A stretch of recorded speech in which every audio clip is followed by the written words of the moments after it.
Hello and welcome to another live stream. So, hopefully, I don't make a well, I don't want to swear this early on stream because YouTube might not like it, but should we say some sort of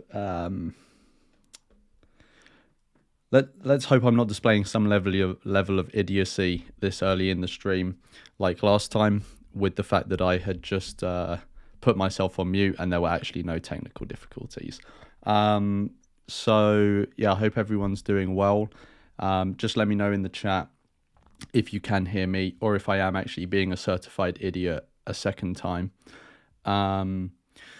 So today, this live stream is a bit nice one. Thanks for that, Array.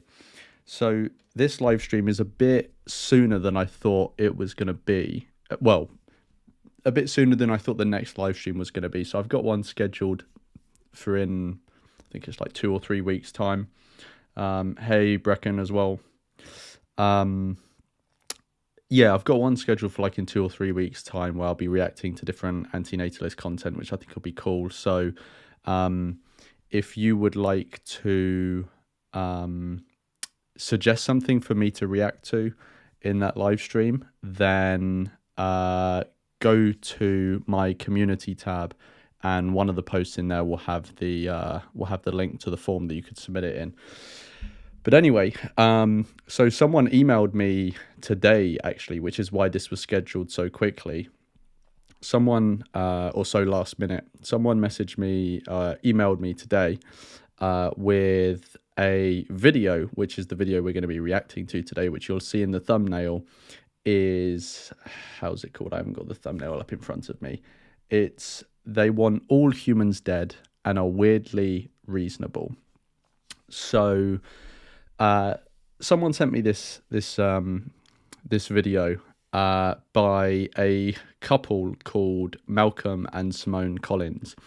Now, I actually did mention them, not by name, but I did mention them in my last live stream, the birth gap one, because this is a couple who have been in the media over the past maybe, I don't know, 6 months or something like that, talking about pronatalism. They're big pronatalists. And it's around this sort of depopulation, sort of birth rate crisis sort of narrative, which we were talking about in the birth gap live stream. So if you don't know what I'm talking about in terms of the general context of this birth rate crisis, go back to my last live stream, watch that, you'll get what I mean. So I mentioned them in that as an example of two people who talk about this narrative, right? And a few people have sent me their direction before, and I've always thought, yeah, at some point I'll get around to doing something, reacting to them or having them on, something like that. And people have been asking me to get them on and have a conversation with them.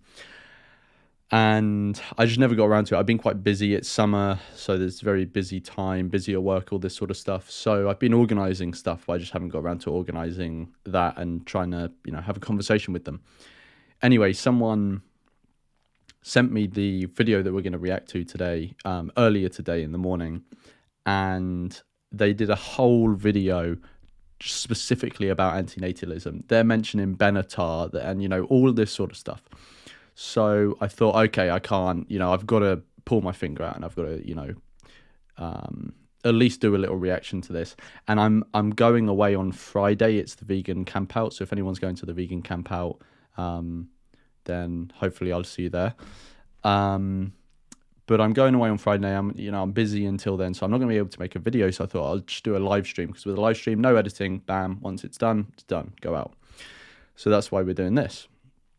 So yeah, I don't know if there's any more intro to do really. What I've done is I've gotten up a short 6-minute clip from Piers Morgan Uncensored. So if anyone doesn't know who Piers Morgan is, he's like maybe one of the most famous sort of media faces in the world, probably. Does lots of big interviews, stuff like that, from the UK. And he's hosted by a sort of right of centre outlet called Talk TV. which are one of the main, media outlets in the UK. And yeah, he gets loads of big people on any topic that, is of the day. He will have like the people in to talk about them. And he actually got this couple on. And because it's a 6-minute clip, and I thought, I want to give people an introduction into who these people are, a bit of background before we actually watch their video that they did, so that you kind of get the context, right? And I thought this Piers Morgan clip would be a good one, because what Piers Morgan does a lot is he has different issues that he will talk about and get experts on about them, but the person watching is like an average person, right? So I think his clips, whilst, to be honest, the guy irritates me a lot, but like I think his clips it will be a decent intro, because I think he will be interviewing them knowing that the person watching is not going to have much information. So I think it's a good, short, punchy introduction. So we'll watch that, then we'll watch their actual video, which, let me check, is an hour. So we might watch it on 1.25, because I don't intend this live stream to be super long. But yeah, before we get started, as always, as I'm doing a live stream, I say as always, it was the first time last time. If you're in the supporter community Discord, there is a channel there that you can put in messages and questions in the live stream channel, and they will be priority, and I would definitely respond to those. I won't be able to promise that I'll respond to everything in the chat, but if you want to use the link in the chat, you can send a question through that way, with a tip to support the channel, or join the Discord. You probably won't be able to do it for now, but join the Discord, and then you can through the Patreon, and then you can have access to that channel, and then all of your messages will be responded to and stuff like that during a live stream. So cool. Okay, with that out the way, I don't think there's any other introduction really, so let's just get on to this Piers Morgan clip. So hopefully you guys can see that. So it's a bit cut because I've cropped it to fit the video, but the title of this is "Breeder is going to keep having children until her uterus is removed."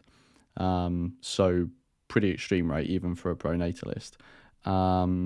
So let's have a look at this intro. Welcome back to Piers Morgan. The UN says there'll be 11 billion humans by the year 2100, sparking warnings of overpopulation, risk famine, disease, conflict, and even complete societal collapse. On the polar opposite side of that debate, though, are the pronatalists, elite Silicon Valley couples who say birth rates are going to fall and we should all breed more to save humanity. Elon Musk is their most famous advocate, and he's one of the smartest guys in the world.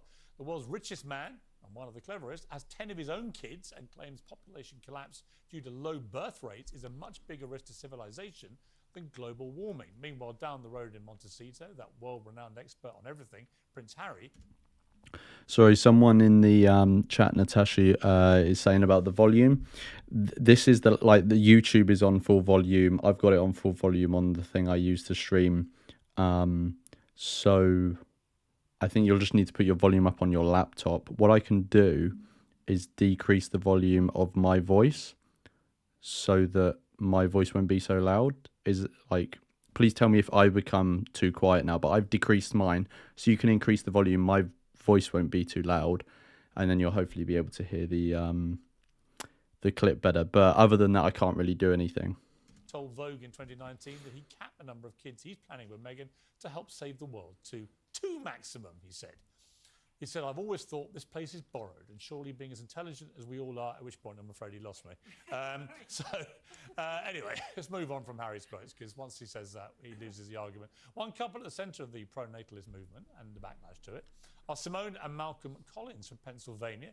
Currently have 3 children and plan to expand their family to 7. And they join me now from Philadelphia. Well, welcome to both of you. So, Simone, let me start with you, if I may. One thing that I do find odd, and it's not unique to this couple, although they obviously do centre much more of their messaging and their brand, as you may put it, around their children, because obviously that's the whole point. But a lot of people in the public eye do this, is the fact that they're so public about their children, doing all these photo shoots, stuff like this. what if the kid doesn't like want to have all of that once they grow up? Do you get what I mean? Like forcing a kid into the public eye like that.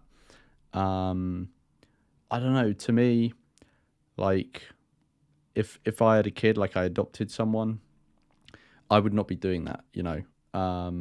I I just think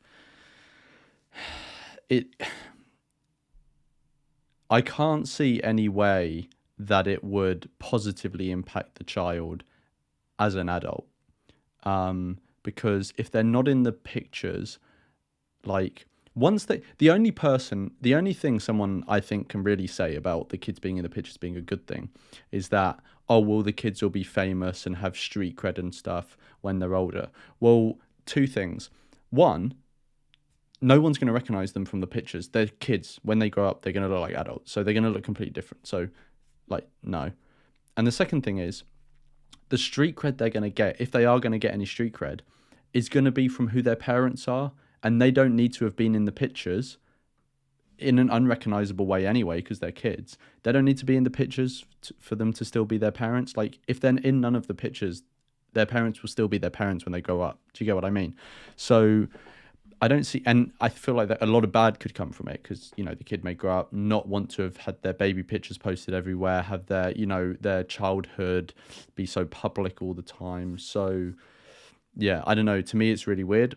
And I don't think it's really the best precedent to be setting, but I guess, that's what some people do. Because you're doing the physical side of this intensive breeding. But it's very interesting because I've listened to Elon Musk about it. And sorry, Brecken, I don't know if you heard at the start, but basically the reason they are committing to having so many kids, and they want to have so many kids, is not out of spite or anything. It's because it plays into this narrative of like there's going to be a birth collapse, so then there's going to be a population collapse. Or, well, the narrative is that there already is a birth collapse, so there's going to be a population collapse coming. And they want to do their part to prevent that, basically. And he is absolutely adamant this is the biggest threat, actually, along with artificial intelligence, to mankind, is the reverse of what most people think. It's actually a case of the population levels tumbling to a level which is going to endanger the planet. Explain to people who think that's ridiculous why that is a real situation. Yes, as soon as societies basically reach a level of modernity where there is prosperity, gender equality, high levels of education, populations start to drop below replacement rate. That's a pretty serious problem if it seems like modernity and all the things that we consider to be good, like women's rights, like prosperity, like good quality of life, seem incompatible with flourishing humans. It seems wild to me that we live in a world today where not a single country or culture, except for maybe Israel, has found out how to maintain a stable population alongside prosperity, gender equality, and education. This, as like a civilization, is probably something we should start talking about. And I'm saying, once I heard I was having you guys on as guests, I did read a lot about this. And it seems to be that the graph continues to rise, population, until around the middle of the century. But then it could start to fall precipitously after that. Yeah, so if you look at fertility rates today, the only countries that really have above repopulation fertility rates are where the average salary is under 4,000 pounds a year or 5,000 USD a year. So you're really only seeing high fertility rates in desperately poor countries right now. If you look at the developed world, the average fertility rate is only around 1.5, and we need 2.1 just to keep stable populations. Okay, and Simone, I know that you're planning to have 7 children, I think. You've got 3 under your belt, literally. How fast do you want to have the 7? Is the clock ticking here?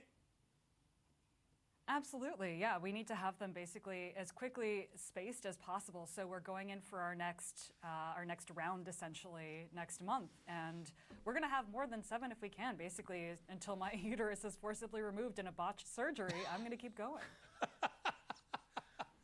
I mean, it is. Look, we laugh about it.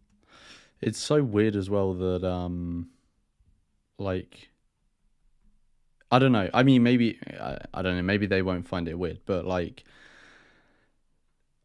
I would like imagine just like being an adult and then looking back at old clips and your parents speaking about your future creation like this.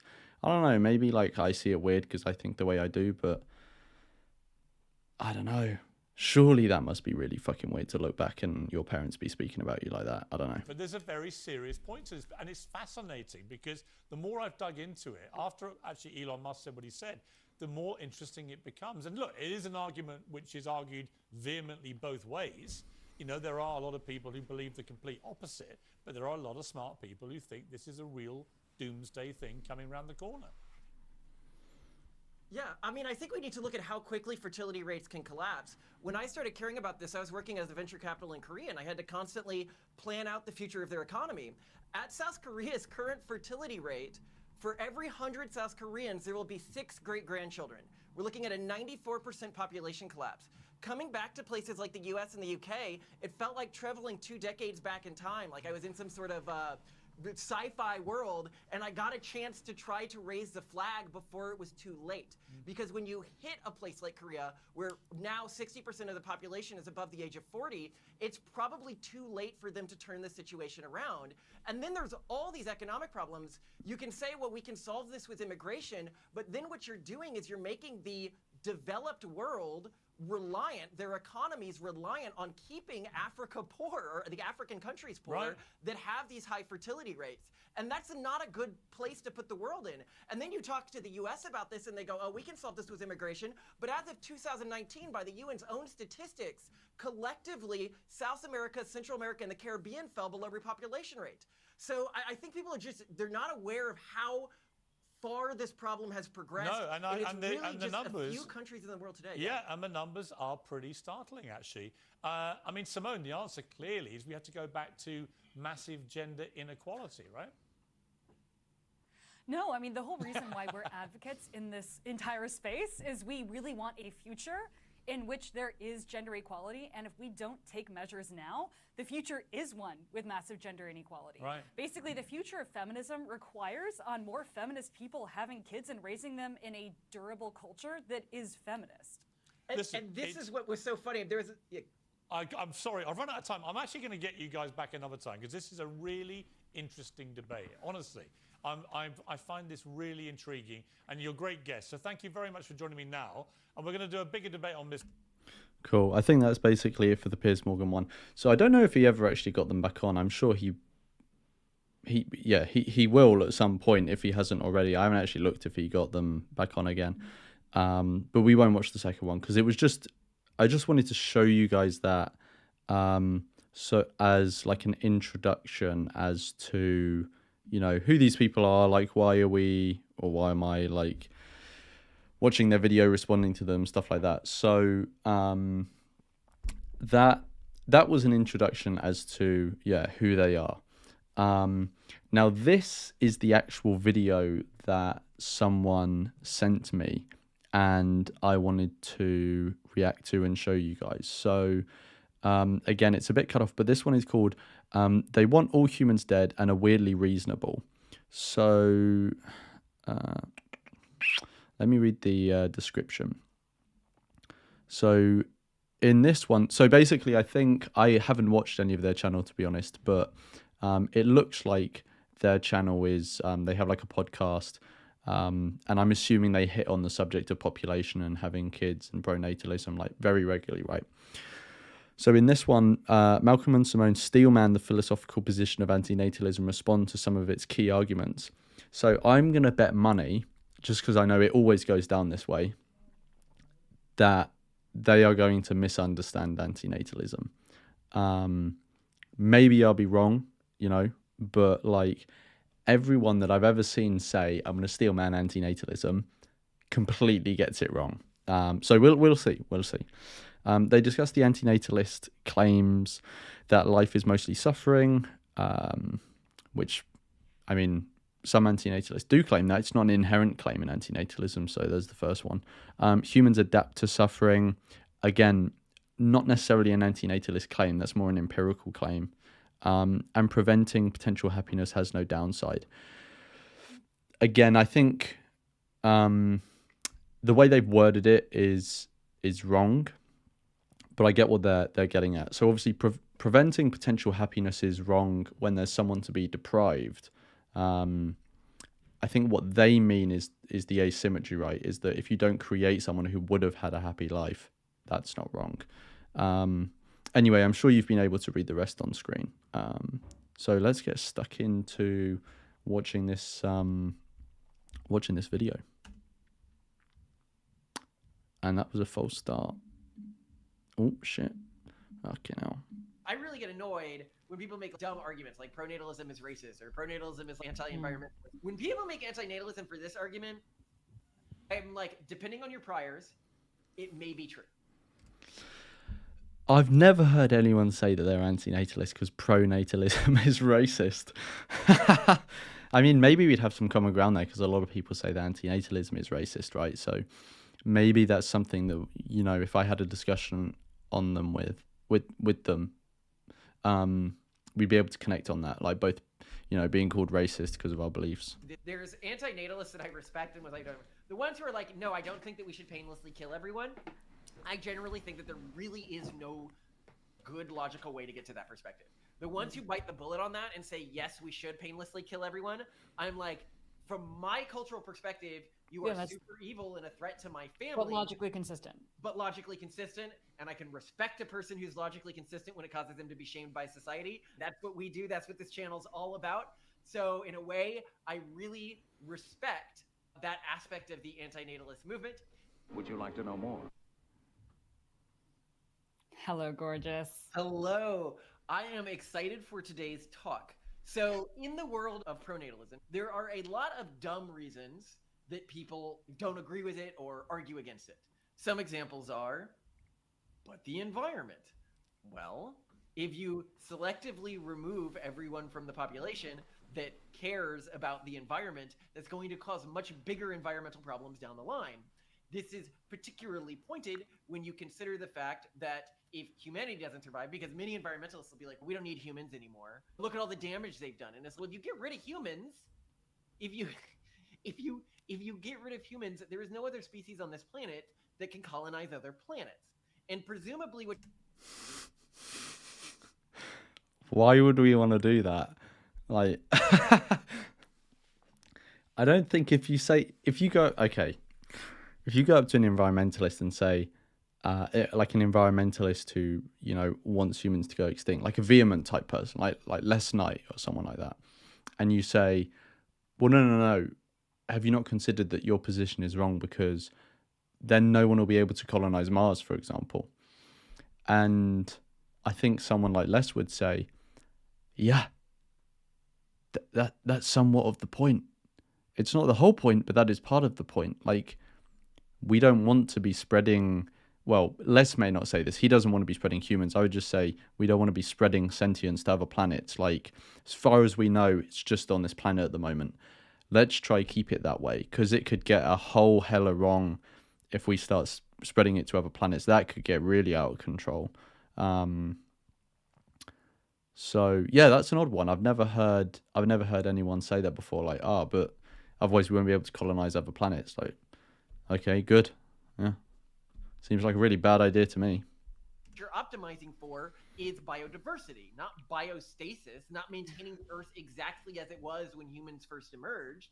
And if you're optimizing for biodiversity, intrinsically, whichever species can best see new biomes on other planets is long-term going to increase biodiversity the most, because we can develop new biomes that are just as rich as Earth on 1,000 different planets. So you lose the entire biology game. I feel like they have, I mean, maybe they have considered it but reject it for some reason, but I feel like the way he's speaking, they really haven't considered like wild animal suffering. Like, some people say, oh, wild animals suffer, but we just shouldn't be interfering with nature because we'll make it worse. But they don't go as far as to say wild animals suffer and we should make it worse by actively making more of them. I've not heard people say that who do not sound completely deranged. But I don't think, it doesn't seem like he's actually considered that. I think he's actually the one who's thinking at it from the point of view of species biodiversity and putting value on these things which don't seem to have that. Like, it seems sensible that moral value is stored, if stored is the right way of putting it, in the individual. The individual being who can suffer. It's not the species or our level of biodiversity is not relevant here. So yeah, it's I don't know. Anyway, let's go. And I'm actually just gonna, no, that's subtitles. I'm actually just gonna put it up to 1.25 and see if people can handle that. Let me know if it's too fast. If humanity goes extinct right now, it doesn't look like there's going to be enough time if humanity goes extinct, and you look at the life cycle and how long it took for humans to rise, for another entire. Actually, I just realized there will be a lot of people watching who English is not their first language. Although by the sounds of it, you think English was not my first language. So let's keep it on 1x speed. Species to rise afterwards and then leave the planet. We're just looking probabilistically. Before the sun expands and kills all life that we know for sure exists in the universe. So kind of humans are stuck with this one, even if they are a bit of a shitty species. I'm not going to argue there. But two, you're also going to have the effects of, because the way people vote has a heritable component. This has been shown in lots of studies. If environmentalists specifically don't have kids, that's going to cause people to become less environmentalists over time. And even if you don't believe that any of that has a heritable component, well, still culturally, that means the cultural groups that don't care about the environment are going to outcompete you in the long run. And that the only way you can survive is by converting people out of those cultural groups. Yet long-term studies, as we've mentioned many times, if you look at people like Amish, fewer and fewer people deconvert from the group every year, depending on how long a family's been in the Amish community, because cultures adapt. If another culture is primarily surviving by taking their members, then they're going to adapt to this over time and eventually become resistant. That's just how evolution works, and evolution works at the cultural level as well as the level of people. People might say, oh, it's racist. Really? Like in the US right now, we are importing people mostly from Latin America, and yet collectively, South America, Central America, and the Caribbean are below repopulation rate. And this was in 2019 by the UN's own statistics, which famously inflates this stuff.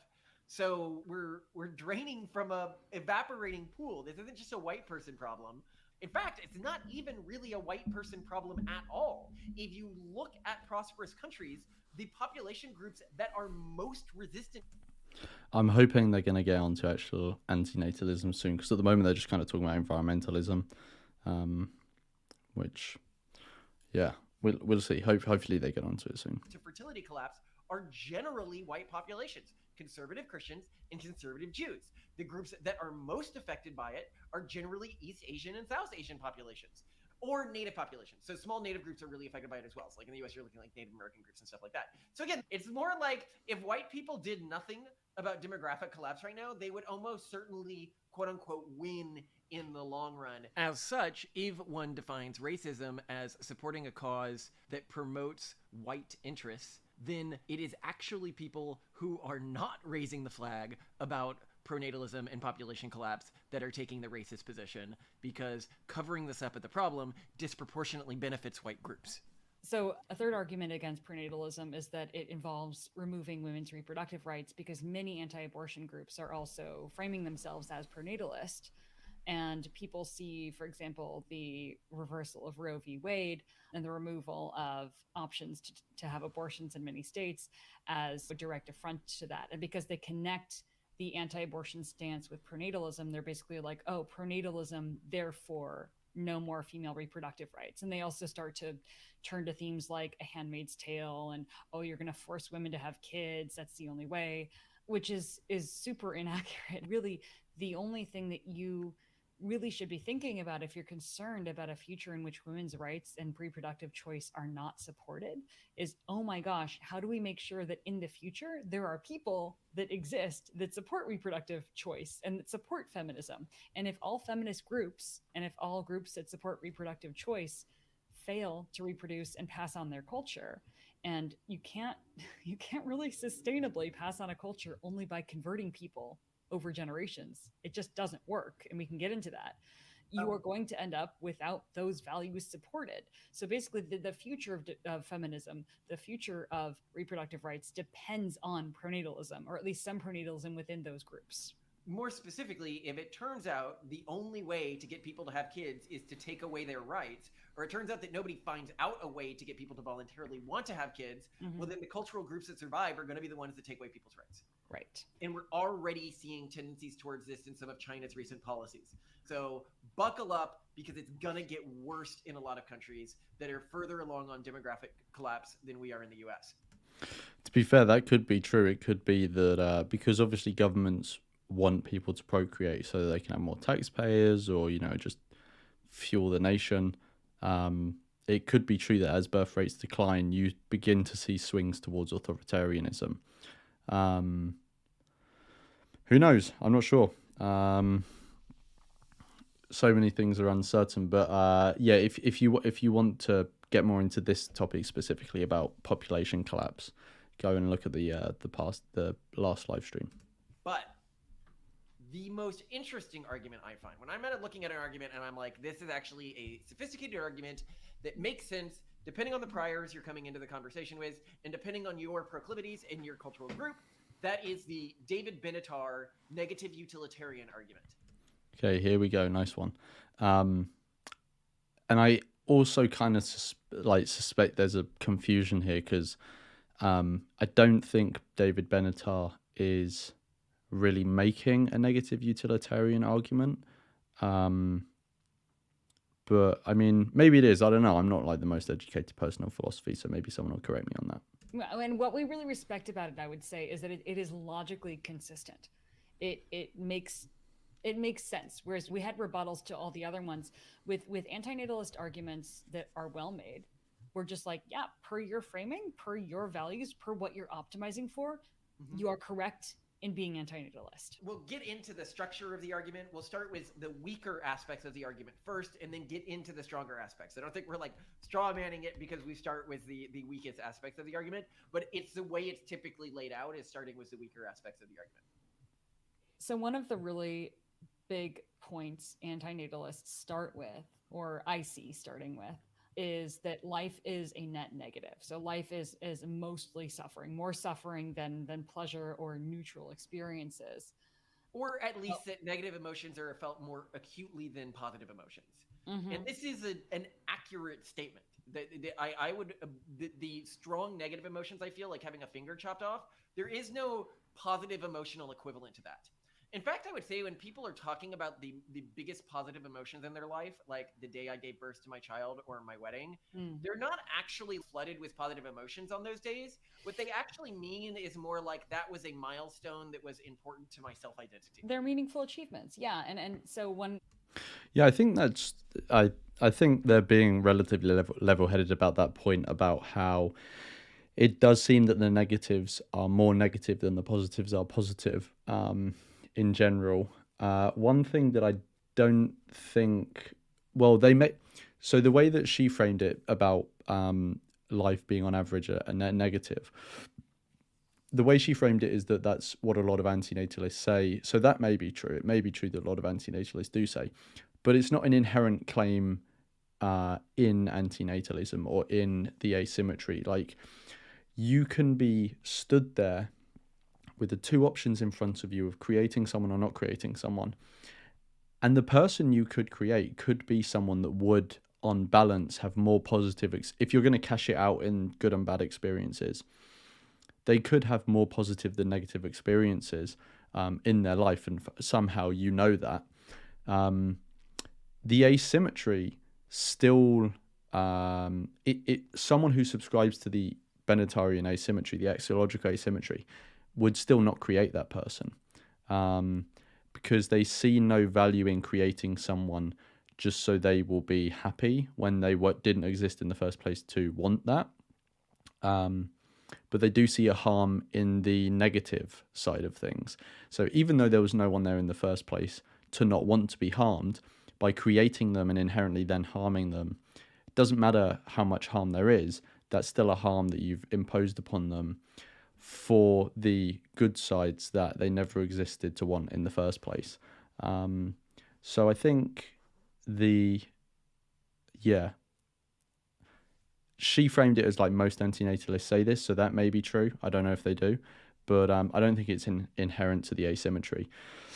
And Shujat, hoping I'm saying your name right, says hi from London. Yeah, so you're in London, nice one. Hey from somewhere else in London.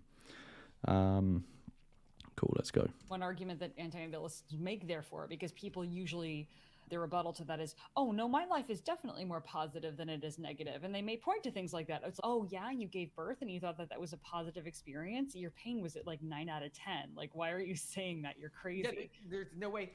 And I think that here, the problem that antinatalists run into is that people will say, well, even if that's the case, I still like my life and I'm glad I exist. I would rather exist than not exist, right? The majority of people do not, in fact, wish they were never born. And so then Yeah, so I've done a video on that, and there are 3 reasons why I think, despite obviously there's never been like a global survey, but let's say for the sake of argument that the majority of people do say that they're glad to have been born. I don't think that is a justification for creating more people. There are 3 reasons. I'm forgetting the third one, but I have done a video on this, so you can go and watch it. So I'll link it in the description once the live is finished. But so the first one is that I don't think the people are thinking of the counterfactual accurately. So when someone says, I'm glad to have been born, they're not thinking accurately about the counterfactual line of events where they never existed, because in that counterfactual scenario, they would not exist to miss or be deprived of not coming into existence. And so it makes no sense to say, I'm glad to have been born, because if they hadn't been, they wouldn't know about it. So it makes more sense to say, I have been born, and now I'm glad, since I'm been born, that I can pursue positive things. But to me, it doesn't make sense to say, I'm glad that I've been born. The second reason, and again, I've forgotten the third one, but it is in the video. The second reason is just that even if the majority say they're glad to be born, there will still be a minority that was not glad to be born, and often their lives will be quite bad. And it's a sort of ones who walk away from Omelas type response by basically saying, given that neither of those 2 groups needed to exist in any way, why is it okay to create those who didn't want the happy life in the first place because they never existed, but you give them a happy life at the expense of those other people who are going to have a horrible life that they never wanted? That to me is not a great, again, saying the majority of people are glad to have been born, not a great reason for creating more people. And yeah, I forget the third one, so you can watch the video. I'll link it after the stream's finished. they'll start saying, oh, you have positivity bias, which is the tendency for people to remember positive emotions with more clarity than negative emotions. But the problem is that this argument conveniently ignores that while they are right that humans remember positive events more accurately than negative ones, given their intrinsic negativity bias, people will spend more time focused on negative things than positive things. This has been measured in test subjects who focus more on negative. I think having arguments about like negativity bias, positivity bias, it's kind of like a red herring. It kind of misses the point. Like it may be interesting. It may be an interesting empirical question about, oh, which one is actually true? Like which do we have more of a bias of? But I just don't think it's that relevant to antinatalism.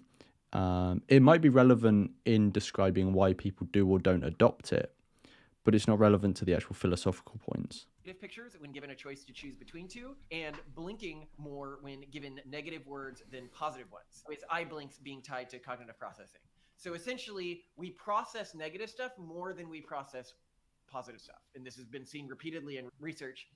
And I think that I do see this within the antinatalist community, is this negativity bias blinding them. But then the argument they'll make is they'll say, well, people can adapt to anything. Do you want to go into this argument, Simone? So there's also the antinatalist argument that people will adjust to their suffering no matter what it is. For example, there are people living in extreme destitution, people who are starving, who are suffering, who have untreated open wounds or terrible pain. Yeah, I mean, I don't know if she's just being a bit hyperbolic.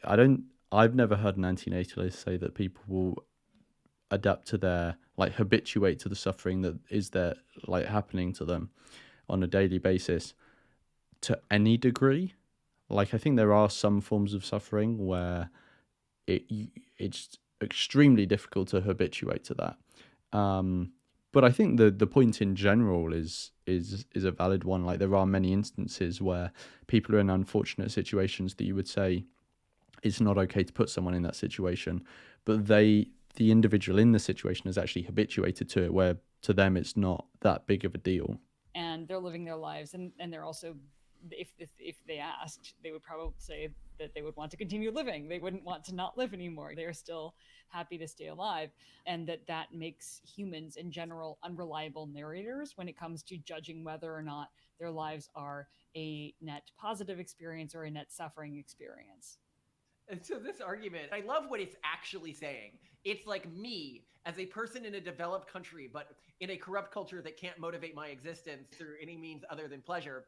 I look at people in the developed world who are happy with their lives, and I can't imagine how that's possible. Me, snooty, new atheist kid. Well, they shouldn't be happy with their life, and they're wrong to be happy with their life, and they're wrong to be glad to be alive, even if they experience more suffering than positive emotions.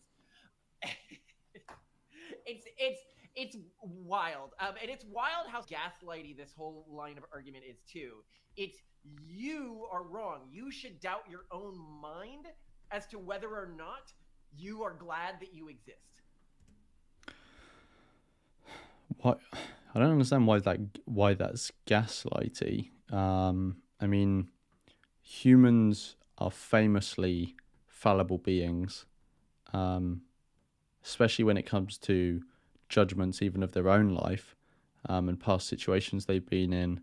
People will look back on the past very differently to how they experienced it in the present, when it was the present, often. So I don't see why it's gaslighty. I mean, if someone was like harassing someone, if they over and over again just saying, no, you're not thinking about like your state of affairs accurately, you're completely biased, over and over and over again, but the person is being very level-headed about it, like the person being told, then maybe you could call it gaslighting. But the general point, I don't think is very gaslighty. And I can see why this appeals to people who already have this intuition that they would rather not exist, or have this sort of morose view of the world, which I think is very common within certain sectors of like academic society right now. But I think it's not common among a lot of the more religiously conservative communities I know. They're generally pretty happy with their lives. That is interesting. I do, and this is a little bit of a diversion, but I do get the impression that the antinatalist community I would say actually is corrupted by a lot of depression, because I think that someone who's antinatalist because they're deeply depressed isn't necessarily antinatalist for the right reasons, right? I think David Benatar, who has come to this conclusion through logical reasoning. It depends what he means by corrupted there. I think there's a reason why, again, there's been no official surveys on this, but it does seem to me like there is a disproportionate number of depressed people in antinatalist communities. But to me, that kind of makes sense. Like, you would expect that, right? Like, the people who are on the shit end of the stick are clearly going to be the ones that are more aware of the fact that existence actually isn't that good a thing, and being brought into it isn't like acceptable from their point of view. Like, clearly the people on the cleaner end of the stick that are having a good time, that are drugged up on well-being, like, obviously they're going to be less likely to come to this realization. I don't think it necessarily shows a corruption or the fact that they've come to antinatalism from the wrong way, as she put it, or a misinformed way. I think if you're going to have a realization about suffering that I believe is accurate, because I didn't come at it from a point of view of suffering. I came at it as a point of view of being like intellectually convinced by it. like, if you're going to come to a realization about suffering, obviously it's going to help you come to that realization if you've been through a significant amount of it. Now, not always. There are a lot of people who go through a lot of suffering who don't come to this realization. But yeah, it's no surprise to me that people who are depressed are more represented in antinatalist circles. To me, that isn't an argument against them. If anything, that's the gaslighty thing, because it's saying to someone, no, you're like, they were just blaming antinatalists for saying, no, your judgment is wrong. You shouldn't be happy to have been born. But now she's saying, no, your judgment is wrong because you're depressed. You shouldn't believe in antinatalism, or you should be glad to be born, maybe even. So it's like, which is it? Is it gaslighting or is it not? Do you get what I mean? Actually, there's evidence he didn't. Oh, really? He Oh, says okay. that long before he was an antinatalist, he never wanted kids. And there's an interview where we can get this quote. Actually, one of my arguments is I think that he actually is just arguing for the lifestyle he wanted to live anyway. And I will say that is some antinatalists, but I do think that there are other antinatalists that have in a logically consistent manner, not because they are depressed, but Hey, sorry, I've just sorry, I haven't been checking the chat a lot, but I just saw someone in the Heartborn in the chat saying that the minimum on the Patreon is $6, and whether I'd put in one $1 to $2. I actually didn't realize that. I thought I'd put in tiers. I think there are 3 tier options, but I thought there was also an option where you can give as much as you want, or as little as you want. But obviously that's not the case if you haven't been able to do that. So I will have a look at that, and yeah, I'll have a change around the thing so that people can sign up to stuff and for a lesser amount. Because I didn't realize there was that it didn't allow you to do that. But so thanks for bringing it up. rather because they've reasoned through this. I would still say that there is a subset of antinatalists who have come to this conclusion not because of their proclivities, but because they are actually antinatalist. You could almost say it's kind of like a weird microcosm for Buddhism. I think there are many Buddhists who've had great lives, who have experienced the joy of life, like Prince Siddhartha, right? He lived in paradise and then he saw the suffering in the world. He discovered what existed and then sought to, through enlightenment, break the cycle to end the suffering, right? Well, this is something I really want to point out here. If you talk to antinatalist communities, yeah, it's interesting the overlap between antinatalism and Buddhism. I actually want to do a video on that soon, but haven't got around to organizing it. Look, one argument they'll always say is I really wouldn't want to kill myself, and we'll get to why they argue this, but they'll also say my life is generally happy. People assume because I'm an antinatalist, I'm not a happy person. You hear this throughout antinatalist arguments when they're interviewed. Go on to the antinatalist subreddit. Watch antinatalist YouTubers. These are not happy people. Yeah. There's actually... Well, I mean, like his sample is kind of biased, right? Like the people who post online about the quality of their life are obviously going to be biased towards the people who have a negative time, because the people who are having a good time or a fine time are not going to be spending their time online posting about it. They're actually going to be going around, doing things in their life. And that's not to say anything negative about the people who do post online about the negative experiences they have in life. I think it's good to share these things with people in a healthy way, which posting it in a public group is not always the way, but, sometimes it can be. But I think it can be healthy to share these things. So I'm not saying anything negative about that. I'm just saying that those people seem to be more likely to do that. So clearly, if you look online for people who are sharing their experiences in antinatalist groups, obviously there's going to be a bias towards negative ones. So I'm not sure he can really make that as a valid point. Like, the vast majority of people who are in antinatalist groups do not post in them. It's a small minority of people who actually are active contributors in terms of posting or commenting and stuff like that in antinatalist groups. The majority maybe don't even check it. Maybe they just joined it once, don't even check it, or maybe they do check it but don't engage. And oftentimes that would just be because they're just living their life. And it's not to say they have an amazing life. It's just like they have a life, it's fine, like whatever. So yeah, I'm not sure how valid that point is about. It came up on Twitter. There's one antinatalist account that sometimes snipes at us a little bit or tries to argue against us, which I understand because we're like at the opposite end of the ideological spectrum. But they're often like, I think I know which account that is, because they often tag me in their replies to them if it is the same person, if it is the person I'm thinking about. oh well, why would you have kids, bring more life into the world when you could just adopt people? There are so many suffering children who should be adopted. And other people have asked them in these threads, well, why aren't you adopting people? Why aren't antinatalists adopting people? And this person on Twitter has actually said, well, I would adopt people if I felt like I would be able to take care of them, but I'm really depressed. And there are a lot of really depressed people in the antinatalist community. So I think this is a known quantity, and it is a problem. But I think if we're going to try to steelman this to the best of our ability and look at antinatalism in good faith, we have to try to at least separate out the subset of this community that is here just because they are deeply depressed. Yeah, I appreciate what she's trying to do there. But I don't think you should just separate out that subset. I think you should just detach antinatalists from antinatalism and just deal with the arguments themselves. Just don't, unless you're specifically talking about the community, don't concern yourself with them when you're talking about antinatalism as a philosophy. While still acknowledging that that is a subset of the community that does bring in a lot of bias, right? Well, what I would say is, I think that a lot of their arguments are kind of abusey sounding to me. I associate them with a lot of abusey cults. I do think that the core point that they are making is a valid point.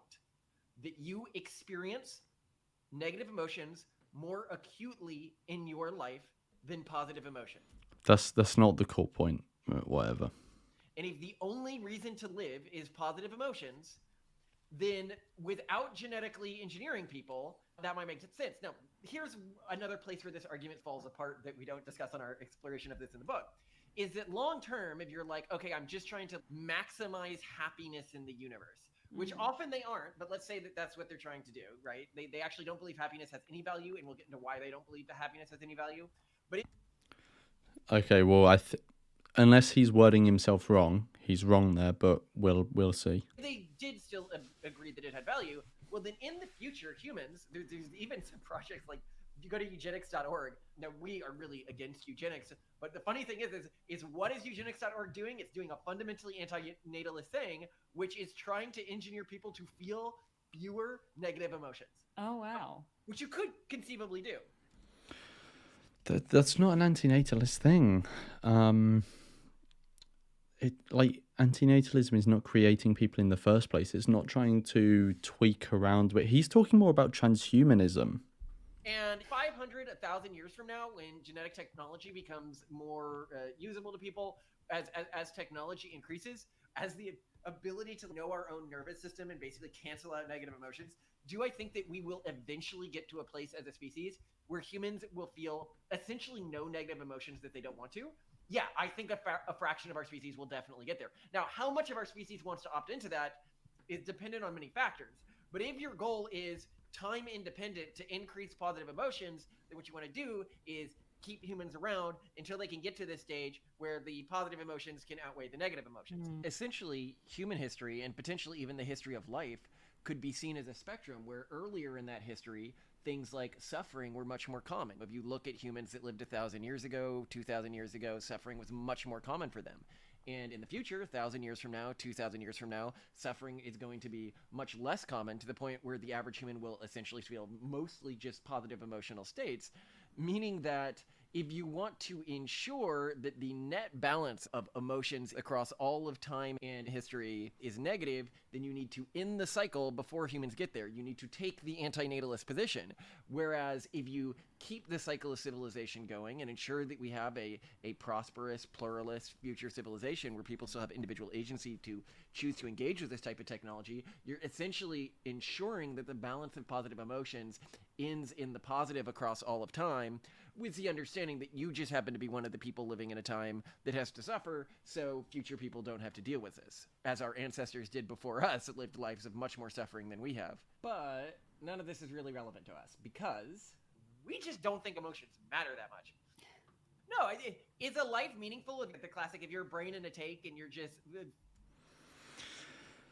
Yeah, I mean, the thing that he was just saying about, like, if you come at it from the perspective of talking about experiences, the people now just kind of have to nut up and shut up, because the people in the future are going to have such more amazing lives. Like, obviously, the anti-natalist would just say, well, those people don't need to exist. So what would be better is actually, if we try and have the best time we can, and try and improve our lot through a lot of effort, but not have to bring anyone else into this, because there's no point. Like, why restart the cycle over again? Like, we've gone through the cycle of having needs, desires, having to cater for those, putting in effort to do that. Why would we restart that cycle again? Like, our cycle starts, we have desires, needs, we cater for that, blah, blah, blah, blah. And then at some point, because of biology, we die. Why do you need to restart that cycle again? That doesn't make sense to me. Why create that new generation? filled with like positive emotions, does that like actually matter? No, the positive emotions you feel are things you feel because your ancestors who felt them had more surviving offspring. The negative emotions you feel are things you feel because your ancestors who had them had fewer surviving offspring. They just, I find it very hard to philosophically argue that there's some deeper meaning behind our emotions than things I don't like because I was programmed to not like them. Let's take this from the perspective. I'm not sure it's important. It may be to some degree, but morally it doesn't really seem important why why we have the capacity to experience negative and positive states. The why is not really the issue. The issue is that we can. And so then we recognize, well, since we can, that's morally relevant. That's what we care about. I mean, if that is not what morality and thinking ethically is based upon, then what is it? You know, like what else would it be if it's not, you know, the negative and the positive things in life? What else would we base our ethics on? You know, like someone could say rights, but at the end of the day, those rights are just things that protect us against things that we won't want to happen to us that are negative, right? So no matter how you cash it out, you're going to be putting things in negative and positive camps. So I'm not sure why he went on that tangent about, you know, how we got to this stage. Like, the fact is that we're at this stage, and clearly those things are important. If they're not important to him, they are important to the vast majority of people. And so if they're important to the vast majority of people, clearly they should be respected. Of an AI, right? If I programmed an AI to maximize the number of paper clips in the world, it would, in the same way that I, who was programmed to stay alive and breed, doesn't like it when people don't reciprocate my advances romantically, or don't like it when I get physically injured, it would not like it when it couldn't make paper clips. Does that mean that not turning everything into paper clips is like an intrinsically negative thing? Of course not. Of course not. And I think when we're trying to judge... Well, no, that's because different morally relevant beings have competing interests, right? And so those things need to be balanced. So it's one thing to say, I want to have a good life now that I'm here, but there are many other individuals here that also want to have a good life, and the ways that you want to have good lives actually may be in conflict. So one example is, like, some people want to have a good life by exploiting animals, but obviously animals also want to have a good life in terms of being free from suffering and things like this. And obviously those people who want to exploit animals, their desire is in conflict with the desire of the animals. So there needs to be some balance here on a practical level. So with the AI, if we're to run with that example, if the AI has a desire to create paper clips, and that is something that just has intrinsic meaning to the AI, well, we can then, you know, we need to negotiate that and, you know, interact with the AI, if this is a thing you can do in this universe he's created, and say, okay, you want to create paper clips, you go for that, you do that as much as you want, but we're going to put in boundaries here so that you can't do it to the extent where it's going to harm others, right? It's not going to infringe on their interests, because we need to have some balance here. So you can do your thing up to, it's sort of like the right to swing your fist, the right to make paper clips ends at my nose. Whether or not positive emotions and negative emotions have value, we need to pick. And that balance is a matter of discourse. This is like where those boundaries lie and how we balance these interests is something we need to constantly be debating and discussing. I'm not saying that there are these boundaries written in the sky somewhere that everyone has to adhere to. Well, no, these boundaries are often illusionary, or not deceptive. What's it called when you can't find something? It's hard to find. I forget the term, but I think you get what I mean. Like these boundaries are things we need to discover to negotiate all of this sort of stuff. The perspective of an entity that is above us to an extent, that does not suffer from positive and negative. Elusive, thank you, Brecken. Emotional states. And this is a very and Loki culturally imprinted perspective in us, because typically in the Calvinist cultural tradition, positive and negative emotions are seen as both pretty untrustworthy, not meaningful, and definitely not things you should indulge in. I will agree that we are culturally predetermined to think this way. But I would argue that you need to think from an entity, the perspective of an entity that doesn't feel these things. Because, of course, we're biased by the emotions that we feel. It would be ridiculous to ask a paperclip maximizing AI if it was wrong or evil to stop it from making paperclips and expect an unbiased response. And if I was an entity that didn't feel emotions, and I was trying to pass judgment on whether emotions had value, I would probably pass judgment in the same way I did with that paperclip maximizing AI. Like, you were just programmed by serendipity to feel these things. In fact, I would argue the AI has more a right to those emotions than us, because the AI would say, well, I was programmed intentionally to feel these things. You were just programmed by serendipity. Worse, in 100 years, the AI would be able to say, and I can cure you of all those negative emotions using gene therapy. So what are you complaining about? When he says serendipity, I think he just means chance, Sundus. So I just don't think that argument, and we'll get into this strain of the argument a bit more later, but now I want to get more into other anti-natalist arguments. Cool, so there's one. Okay, nice one. Let's get stuck in. So I feel like there's been a lot of waffling, not to be too negative. The big arguments that's made when they get a little bit more philosophical, I guess you would say, and this is still related to what you discussed earlier, is the Sisyphus thought experiment. Can you walk us through that thought experiment? Okay, so Sisyphus was cursed to roll a ball up a hill forever, only to have it roll back down after making it to the top. Most people would see that as a meaningless existence. Suppose someone reprogrammed Sisyphus's brain to enjoy the process and get a sense of deep fulfillment from rolling the ball up a hill. If you engaged him and tried to get him to stop, he wouldn't, telling you how wonderful rolling the ball does. Does his life have value because you programmed him to rolling the ball? And then you could say other things. Well, suppose humans were programmed to, you edited their brain and they really got deep satisfaction from eating feces, okay? Does eating feces now have positive value? And I think this argument is really good, but not at establishing what the anti-natalists think they're establishing. He hasn't actually explained what the argument is. I'm assuming he basically thinks that the argument is that, like, life is meaningless, like Sisyphus pushing it up the hill and it rolling back down.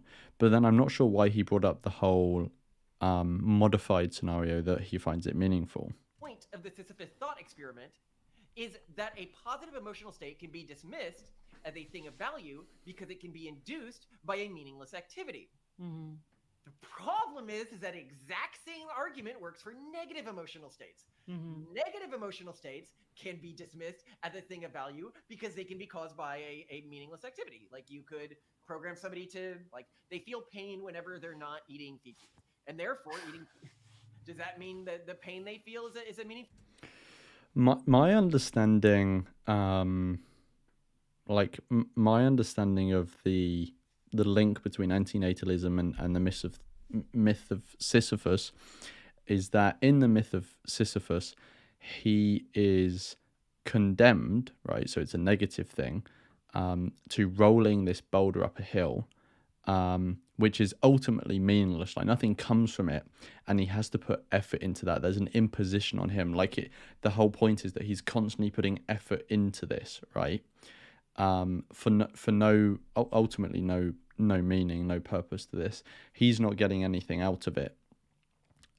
He's just putting in this effort, and then and there's a negative valence to that, and ultimately nothing is coming from it. Like, it's that interpretation of it which my understanding is that links to antinatalism, because what antinatalists are saying is, well, you have to there's an imposition in life. You have to put effort into all of these things, like cooking, cleaning, maintaining your body. Like, you have to constantly put effort into things, and if you don't, it will degrade into suffering. Like, you have to put effort into hygiene, eating, working to get money, all of these things, because if you don't do that, you'll become hungry, dirty, and infected, not have money to have basic necessities. So you've been put on this treadmill basically to constantly be chasing resources to meet your basic needs, when ultimately it was meaningless in the first place to start that off. Like it was meaningless in the first place to start off Sisyphus pushing the boulder up the hill. So it's essentially like, yeah, Sisyphus is on a treadmill pushing a boulder. We are on a treadmill chasing, the interest and desires that we need to satiate that have just been imposed upon us. That's the link that I've understood from the link between antinatalism and the myth of Sisyphus. I don't think they've fully grasped that, to be honest. And here's where they try to get out of this. They say, well, that doesn't really work because the thing could just not exist, which means that this isn't a point in question for us. Mm-hmm. And what they're doing there is they're cheating in the thought experiment. Specifically, the logic used in the experiment to dismiss positive emotions not having value is that positive emotions can be caused by a meaningless activity. If that's the reason used to dismiss the value of positive emotions, then you must hold that to negative emotions as well, even if you could use a little cheat to get out of it. The logical structure still applies to the negative emotions. It then goes into our larger thing, which is I just see very little reason to believe that these emotions that were serendipitously selected for us in our ancestors have any sort of real value. And this is from an atheistic perspective. But if I take a religious perspective, most religions believe that demons can use positive emotions to tempt you to do things. And demons can even use love to tempt you to do things. So all emotions are often on the table when we're talking about the forces of evil. Just to check people in the chat, is anyone actually coming to Vegan Camp Out? I know there was one person in the chat from London. Is anyone going to Vegan Camp Out, or do you not know what I'm talking about? And so I think very few traditions outside of Buddhism, which you did talk about, would see negative emotions as like an intrinsic sign of negativity, or positive emotions as an intrinsic sign of positivity. Instead, what a person should turn to is their own logic and disinterested logic where they can. Yeah. To summarize, the most common forms of negative utilitarianism, as used to argue for antinatalist positions, believe that positive emotions hold no value, but that negative emotions hold a negative value, and that we should attempt to minimize negative emotions in the universe. Again, maybe I'm being philosophically illiterate here, but my understanding of negative utilitarianism is that it doesn't totally dismiss the value of positive experience. It just says that the overwhelming priority is to reduce negative experiences. And again, let's just clear this up about antinatalism, because antinatalism isn't saying that there's no value in positive experiences. What it's saying is, when looking at the perspective of a prospective person, there is no value in pursuing good experiences by creating someone so they can experience them, but there is disvalue in pursuing creating someone and them experiencing negative experiences. But that's from the standpoint of someone who doesn't exist. When someone exists, then positive experiences clearly have value, because they have value to the individual who exists there. So Yeah, I don't know where he kind of got this thing of like antinatalists don't value positive experiences in any way. It's just when we're thinking from the perspective of someone who doesn't exist. Well, so Malcolm, why do antinatalists not want to kill themselves? Because it would seem I've done a video on this, specifically why antinatalists don't want to kill themselves, and I will put it in the description once I've finished this video. to an outsider Live stream. illogical that if life is mostly suffering, you wouldn't just kill yourself because the good that you feel won't outweigh the suffering. And this is something that antinatalists argue really intensely. And I genuinely think that their arguments here are the weakest of all of their arguments. What they'll say is, once you exist, you have a reason and interest to continue existing. This requires a very specific belief about how time works in order to be true. It requires human existence to be completely binary. Either a human exists fully, or the human doesn't exist at all. There is no potentiality of existence. To someone making this argument, new moments are like poof, created out of thin air like magic. The future does not exist in a meaningful way until it is actualized. Per our view, every decision you make determines which of countless potential futures exist. With every decision, you functionally erase whatever futures you did not choose. You are simultaneously responsible for everything you did and did not set in motion with your decisions. For example, if we have the capability to build a hospital and we choose to just sit around and play video games, we deny that hospital's existence and are morally culpable for the results of that decision. Well, you don't deny the hospital's existence, right? Like a hospital, a building, does not have an interest in coming into existence. I think what he means is that your choice to spend the money on something other than building a hospital results in the people who would have benefited from that hospital not getting those benefits, right? So, for example, if you don't build the hospital and there's a cancer patient who would have been diagnosed, treated, or someone who has cancer is diagnosed, treated, and then goes into remission and then is cleared, you not building the hospital and funding it results in them never having that, going through that process and getting diagnosed and cured.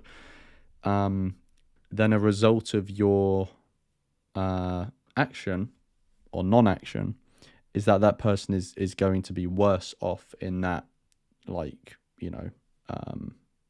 line of series of events.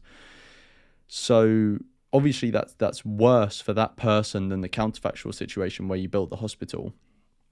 But that's not the case for coming into existence, because there's no advantage to existence, right? Like, if you don't build a hospital, someone who would have received an advantage hasn't, right?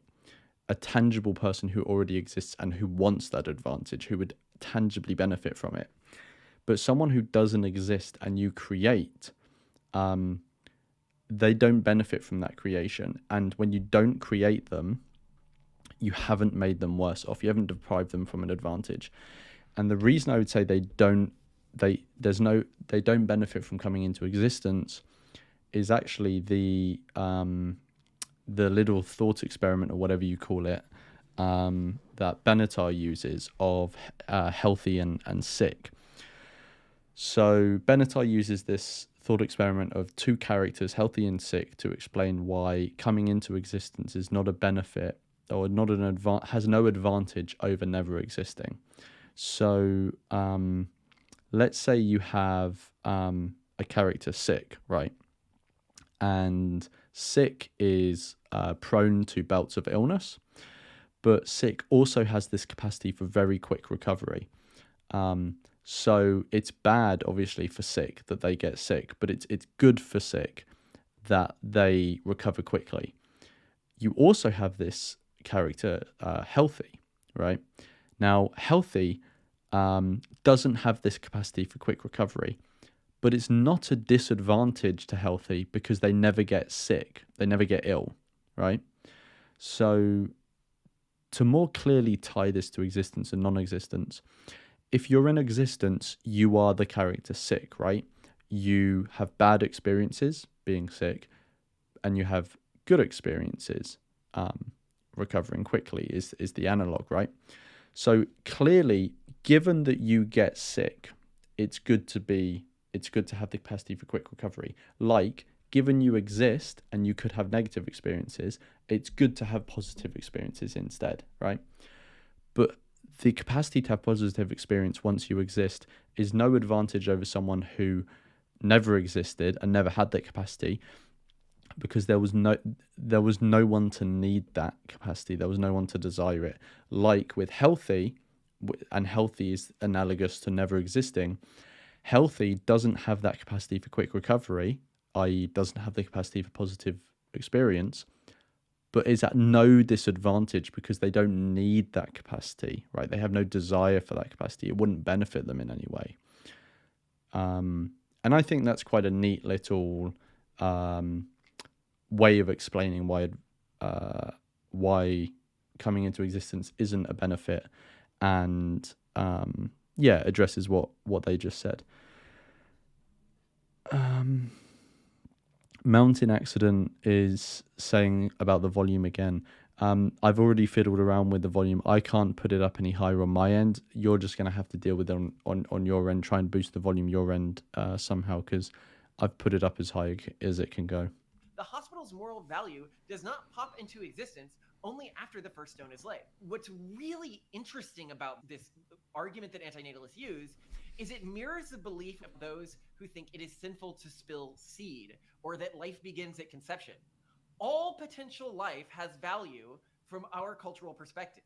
It strikes us as bizarre that people would fixate on arbitrary thresholds like sperm or embryo, or the moment the baby's head appears, or the moment it's fully not myelinated. It's very interesting to me how the antinatalist perspective is very similar in how they view how life works and how time works to the pro-life perspective, which is very different from our perspective. When we use the term pro-life here and in other parts of this particular podcast, we're talking about a very narrow pro-life position, not the majority of the pro-life movement, which we might be considered on. Specifically, the belief that once an egg is fertilized, it is 100% a full human, and before it is fertilized, it has absolutely no rights at all. E.g., that you have no moral cost if right before a sperm hits an egg, you prevent it from fertilizing the egg, but you are killing a human if you squash the egg immediately after it's fertilized.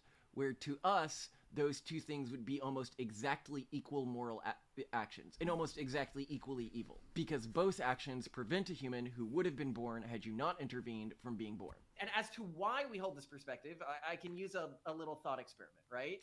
If I put a claymore, which is a type of explosive, behind a door, and that claymore explodes when somebody opens it, but that person hasn't been born yet, I'm not morally culpable for that? That seems really weird. How's that relevant to antinatalism? That doesn't seem true to me. The idea of antinatalism is not to say that if someone doesn't exist, they are not morally relevant. If they will exist in the future, it's saying if you can control whether someone exists or not, the fact that they would have positive experiences or good things when they're created is not a reason to create them. That's the point of the asymmetry, which fundamentally is what they've trying to been talking about the whole time. Clearly, if you put a claymore down and two people can trip it and blow up, and one of them exists already, or one of them is going to exist in 20 years, clearly there's no moral difference, because both of those people will exist. What antinatalists are saying is it would be better if neither of them did exist. You know, if you do something that removes potential agency, and this is the thing, while we don't think that happiness or sadness really has value, we do think that agency has value. An individual's choice to live has value. And when we remove that potential choice from an individual, we are okay with suicide. If a person with their own agency decides to kill themselves, that's one thing. If I make actions that choose to, so I could experience more hedonic pleasure within my life, not bring a potentially sentient being into this world who would have wanted to existed and would have loved their life and would have said, I really want to exist, I have robbed that being of agency just as much as if I put a claymore behind a door and they walk into it years later. You are morally culpable for things, even if they don't happen during your lifetime. So if that claymore exists and I die and that door doesn't get opened by archaeologists until 500 years later, I'm still morally culpable for that action. Exactly. Yeah, I agree with him there, but I'm not sure why he thinks that's an argument against antinatalism. If, as an antinatalist, you do hold that the Claymore thought experiment is an immoral action, then you're forced to believe if action Z by person Y robs the agency of person X at future time T, it is morally wrong. With the caveat that this is not true if action Z was tied to the conception of person X. I think most antinatalists actually wouldn't bite the bullet on the above thought experiment that I made. They'd say, actually, it There were too many letters there. I didn't even follow that. Like, it's fucking alphabet soup going on there. Claymore thought experiment is an immoral action. Then you're forced to believe if action Z by person Y robs Okay, so person Y has done Z. the agency of person X at future time Y has done Z to rob X. T, it is morally wrong. With the caveat that this is not true if action Z was tied to the conception of person X. I think most antinatalists actually wouldn't bite the bullet. Yeah, I think that is what antinatalist is saying. If I've understood what he's saying. So with all that alphabet soup, he was basically saying, you are morally responsible for the actions that impact, in a morally relevant way, future beings who will exist unless the action you are taking will determine whether those beings exist or not. And presumably what he meant by that is, if you decide not to create them, then the action wouldn't be wrong.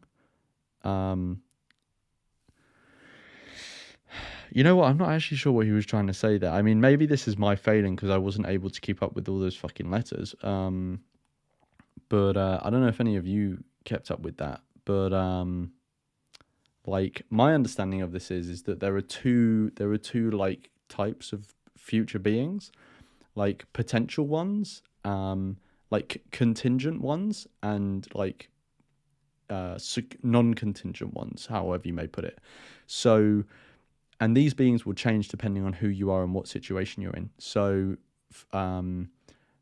a non-contingent, so contingent basically just means it's dependent on your decision, right?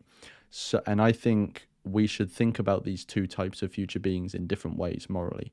So a non-contingent future being is a future being who will exist regardless of your actions, right? And that's a non-contingent. But contingent is someone who you could personally have a hand in creating. I feel like we should treat those two camps differently. The non-contingent ones, who you don't have any hand in deciding whether they are created, those you should value the future well-being that they will experience. The ones that are contingent, I don't think you need to value the future well-being that that they could potentially experience if you were to create them. From the standpoint of them not having been created yet, once you've created them and set that event in motion, they go from contingent to non-contingent because you've set that series in motion now. So now it's no longer contingent on your actions. Then the positives do become relevant. To me, that's how I understand it. I don't know if I just like went off on one there. No one understood that, but that's how I understand it. Hopefully that made sense. On the above thought experiment that I made, they'd say, actually, it is morally wrong to put a claymore behind a door that somebody who hasn't even been conceived yet would step through. And it would kill them instantly, painlessly. That's what we're assuming here. All you're robbing them of is agency, right? And the reason why this is important is because then why not kill any existing person if it's painless, right? Most antinatalists would say, well, we're not for killing people painlessly either. Surprise, killing people painlessly. Some do. There's the involuntary antinatalist movement, which in a way I respect because it's much more morally consistent. They believe in forcefully sterilizing people. Yeah, no, and if I were to fully act on my intuitions, that's what I would do. Like I would sterilize everyone, just be like, end it. To clarify, act on your intuitions, not your logic. Yeah, act on my intuitions, not my logic, and my non-consensual intuitions, by the way. Yeah, but so the point we're making here is, okay, was it a Claymore thought experiment? So this Claymore is robbing someone of agency in the future, but they haven't been conceived yet. So then you have to ask yourself, okay, so robbing somebody who doesn't exist yet, hasn't been conceived yet of agency is wrong, but it's not wrong if the way I rob them of agency, the way I No, this is where I think he's getting confused. He's getting confused between, he's saying it's wrong to do this to non-contingent beings, and I'm going to transfer that over to contingent beings, and I think that's where he's going wrong. Delete them from the timeline is in some way tied to their conception, like I'm killing their embryo or something like that. Then it's not wrong. It is wrong.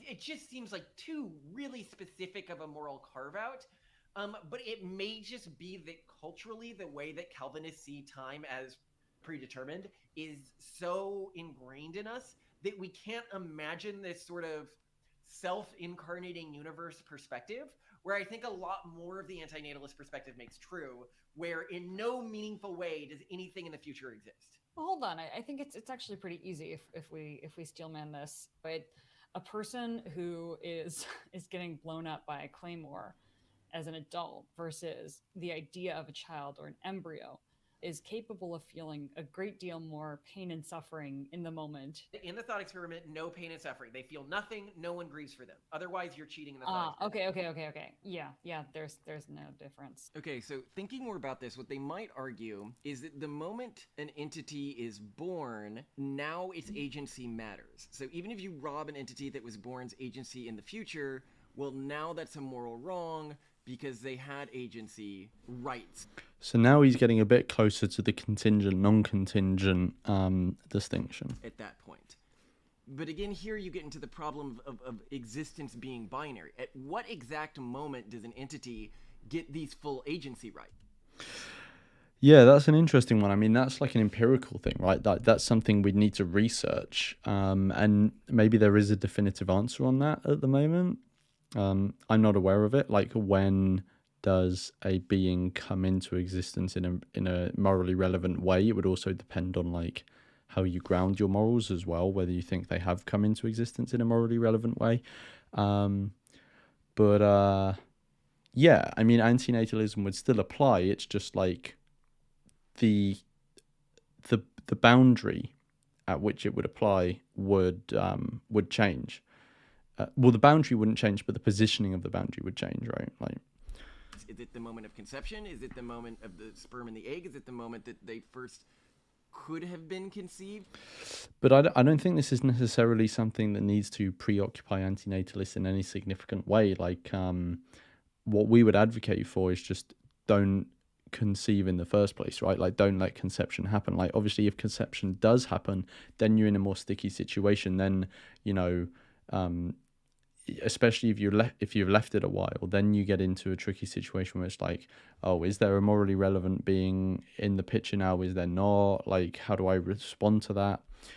But like, the simplest thing obviously was just not to allow conception to happen in the first place. Is it the moment they're fully myelinated? What they would probably try to argue is that, well, once an entity has agency, then it has full rights to that agency.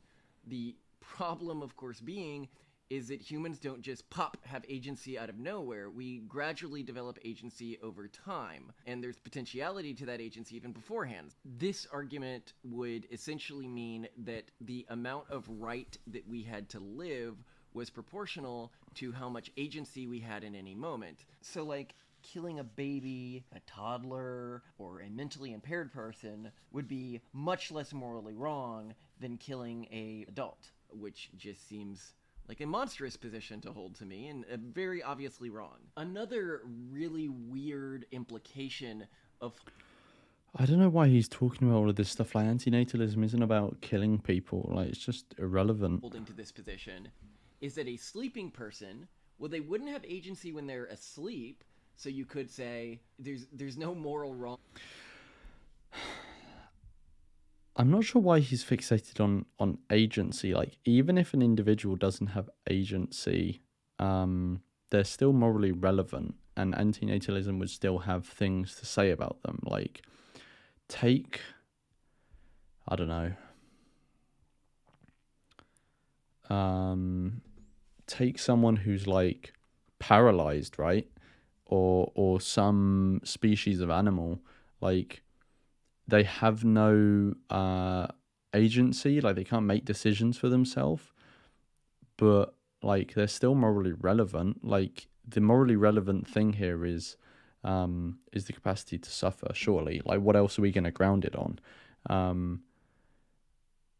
I don't know why he keeps on bringing up agency. To killing them in their sleep. But then the person would say, yeah, but when they wake up a bit later, then they'll have agency. But you could also say that was a baby. When they get older a bit later, they'll have agency.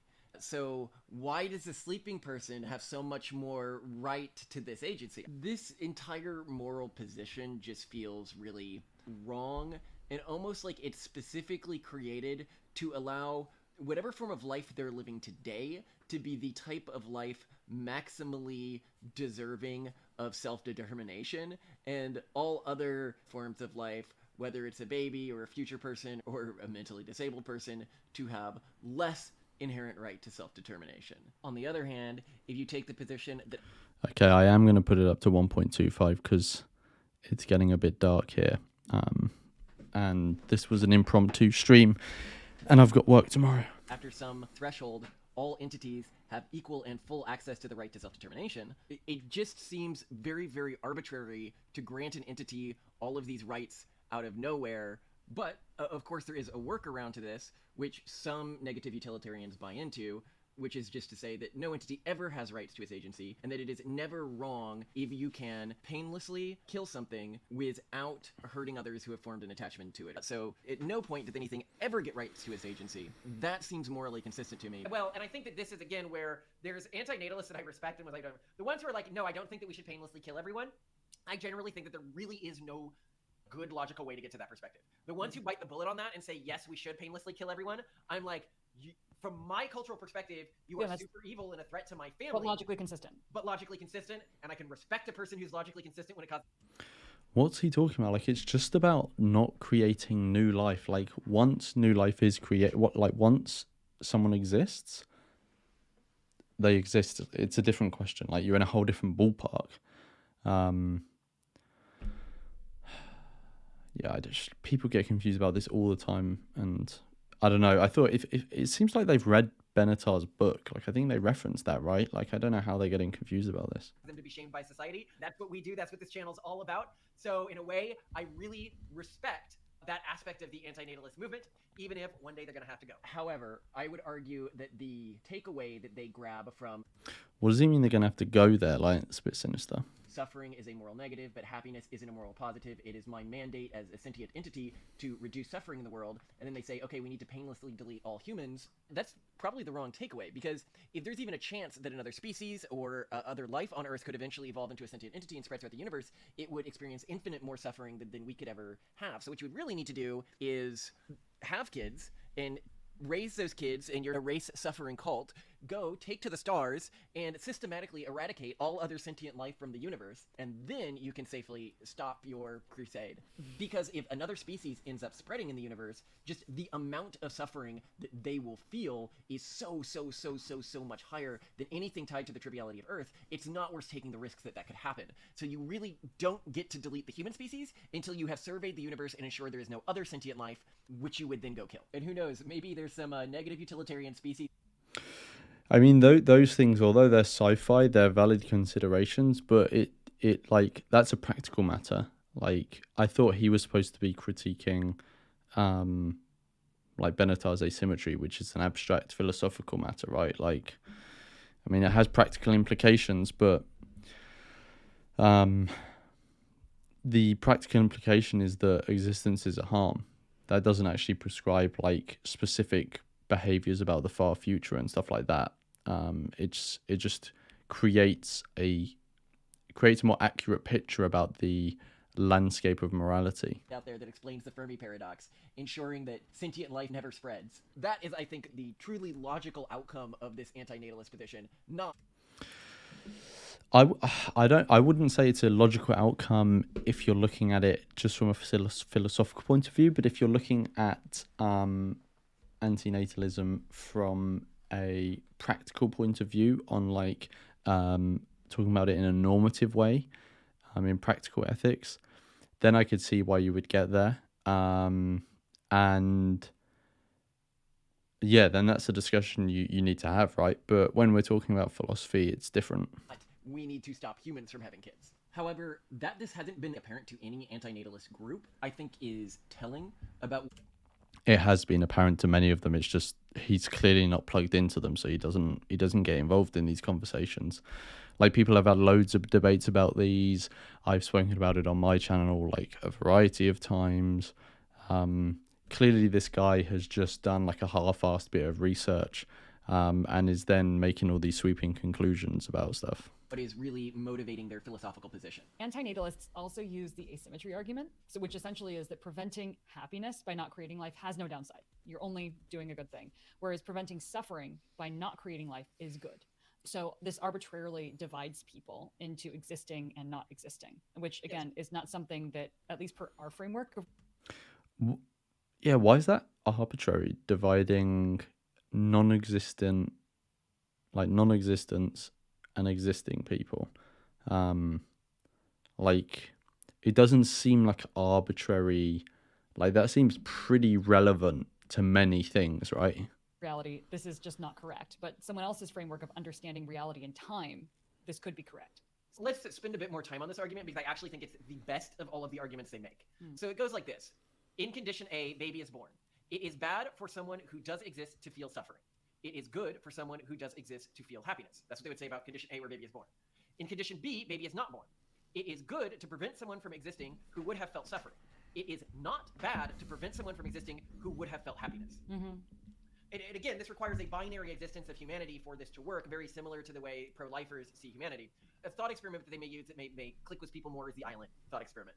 So if you go to an island, like you find an island that you didn't know existed before, and a population group that you didn't know existed before, and they are suffering, you would think, oh, well, the world's a worse place than I thought it was.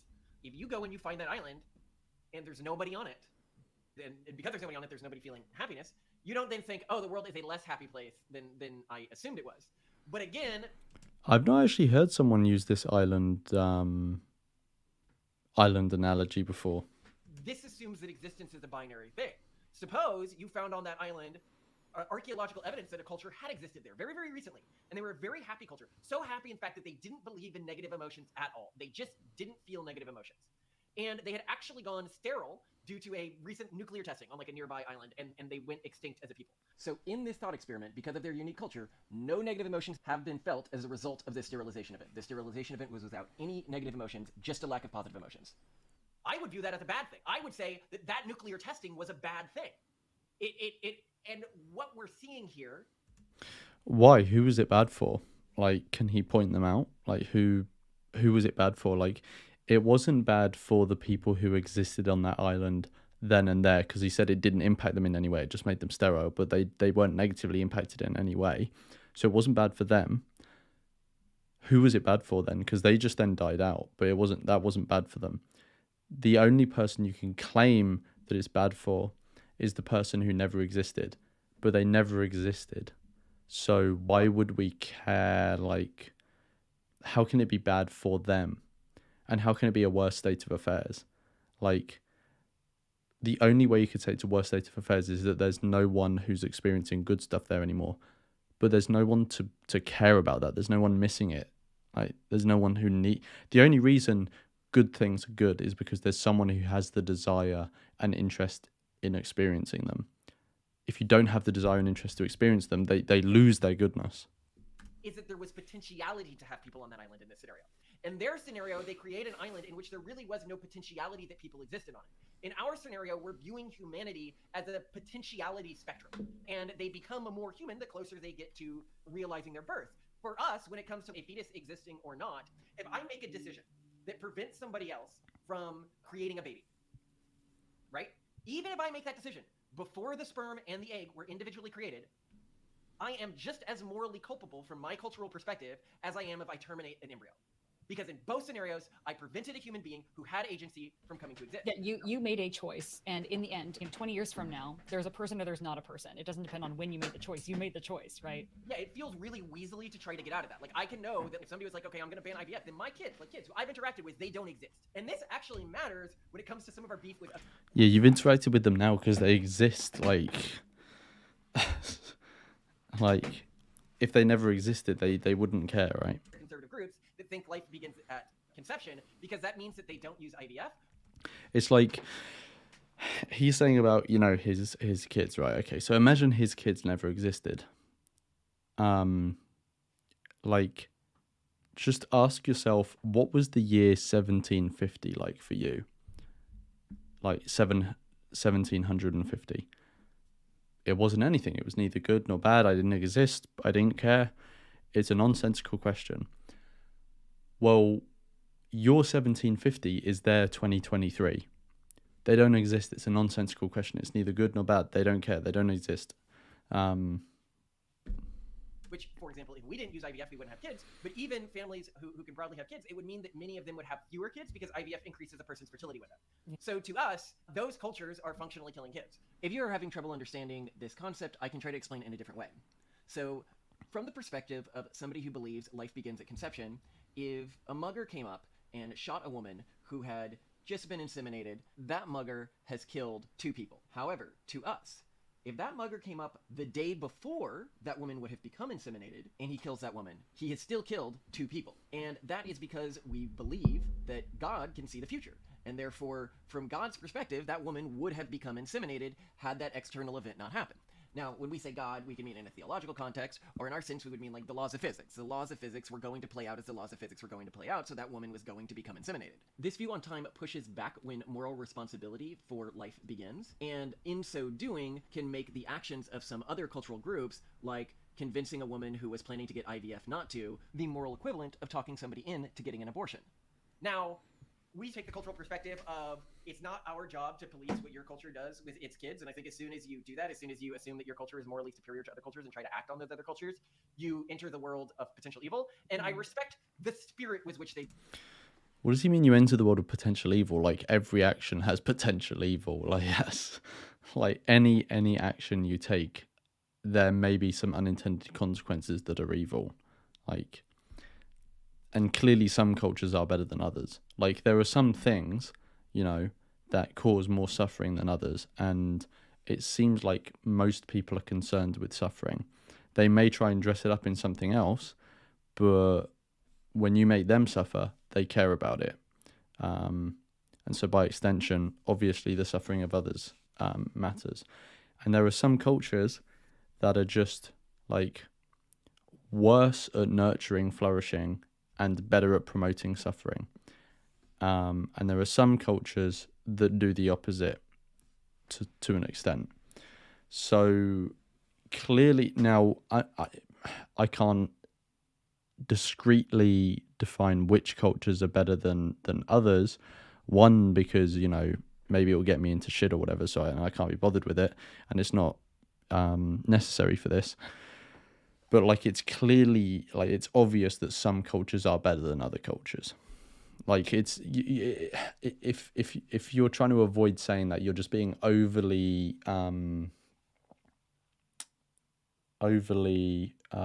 cautious about offending people. Believe what they believe. They're trying to do the same thing that we're trying to do. They just have a different belief about how human existence works. I just think it's a little squirrely to say I'm not morally culpable for a decision that prevented a kid from being born just because the sperm and the egg that eventually created that kid didn't exist yet. Yeah. Well, you are morally responsible for that decision, but I would say that was a good decision to make. Like, if someone donates to charity and does good, they're morally responsible for that, but it's a good thing to be morally responsible for. Does that feel wrong to you? In this, I have to respect the view that other people have. It's just that per our understanding of reality, it's not correct. But I respect that other people have come to a logical conclusion there. Another implication of this position, Specifically, the antinatalist asymmetry argument position. just to help you understand why as outsiders, we struggle with it, is that a universe or a civilization of people who only feel positive emotions or neutral emotions, so it's all just either neutral or plus, it has no moral weight or value that is better than a completely empty universe with. Yeah, and the reason for that is the fact that existence doesn't have any advantage over non-existence, like, you know, apropos or whatever the phrase is, the thought experiment I used earlier, which Benatar came up with, the healthy sick one. No people with no sentience, no sapience, no positive feelings at all. That they are exactly equal, and that an antinatalist would be like, meh, like it could be either. Yeah, it seems insane to me that a universe teeming with happy, pluralistic life that's thriving has exactly the same value as a completely cold and dead universe. That's the thing you have to accept with the asymmetry argument that I think just drains plausibility for me. It doesn't feel... What was I going to say? No, it's gone. like a rational person would say. Oh yeah, like in the universe where everyone is in complete bliss. Obviously that's good since the people exist. But if you're in a universe where no one exists, why is there this value there? There's not, like, there's no unsatisfied people, and there's no one to want the pleasure. That was true, unless they were coming from a cultural perspective that biases them in that direction. And I admit that our cultural perspective biases us in the other direction, or they personally were trying to justify a lifestyle that they were already living. Yeah, and I think that brings us to one of our biggest beefs with antinatalism in general, which is that this is a very intuitively driven philosophy. We alluded to the significant portion of the community that is pretty severely depressed. Is it intuitively driven? Like, so with Benatar's asymmetry, I would say a lot of people either get it intuitively, or the reason they don't get it is intuitive.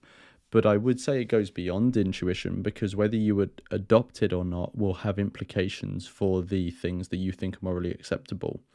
And not accepting it, I think, leads to more ridiculous positions than accepting it.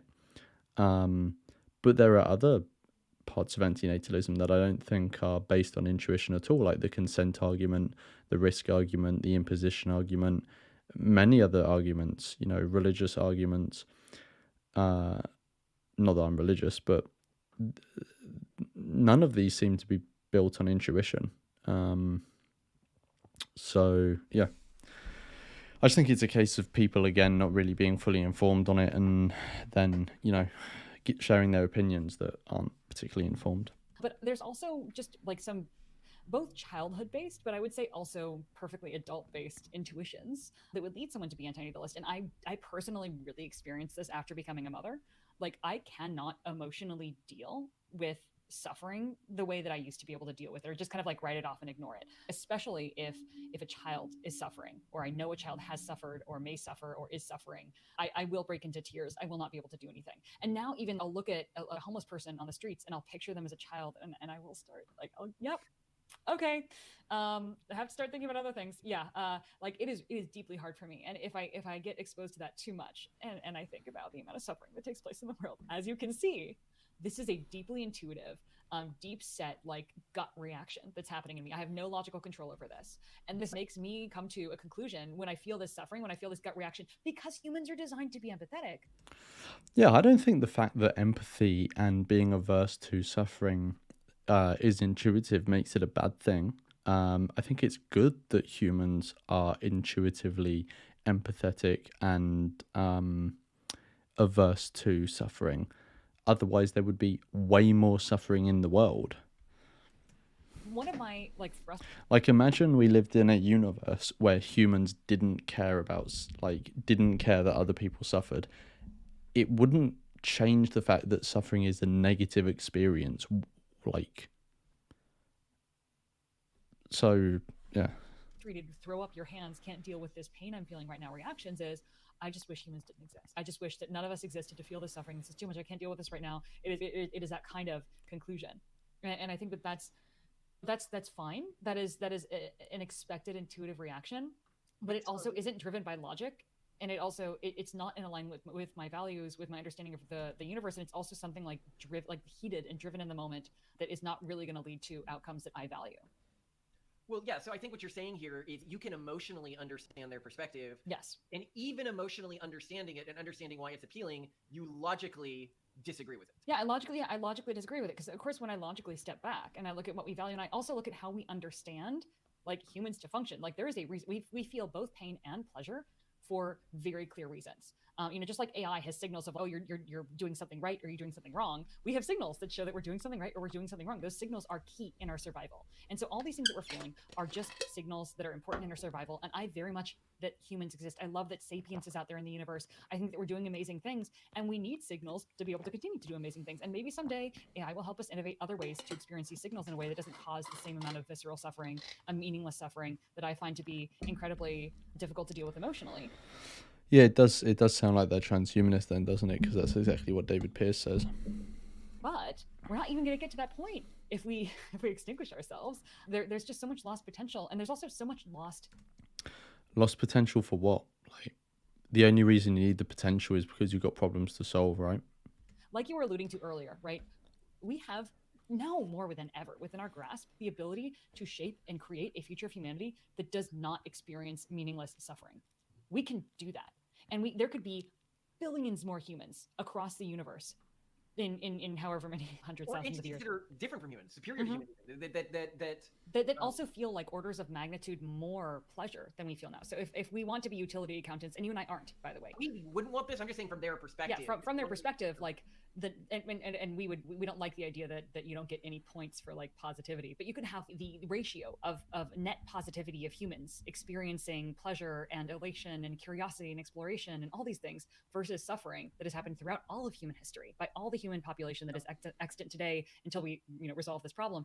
It's just like such an obvious yes that we should push through. Well, right? When you're talking about these emotions that you felt as a mom and the way that your body hijacked you, I think it's important to remember that another way that our body hijacks us is when we are young and we are developing our identity. Unfortunately, this coincides when we develop our identity within our current culture.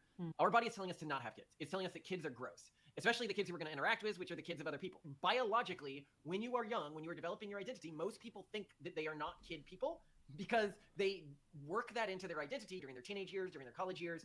And I've noticed that usually when people turn to antinatalism, it's during that period of their life when they are hugely biased emotionally towards not wanting kids. And then they drop the antinatalist mindset as they get older or more emotionally healthy, which... Yeah, I mean, some people do that, to be fair. Another thing that I've seen antinatalists, when they're no longer depressed, they stop being antinatalists. And I don't see that many other beliefs where people only really feel them when they're depressed. And it's why the antinatalists... But would that not show that it's also pronatalism or natalism that is also emotionally... like it's generated by emotion? So like he's saying that a change in emotional states will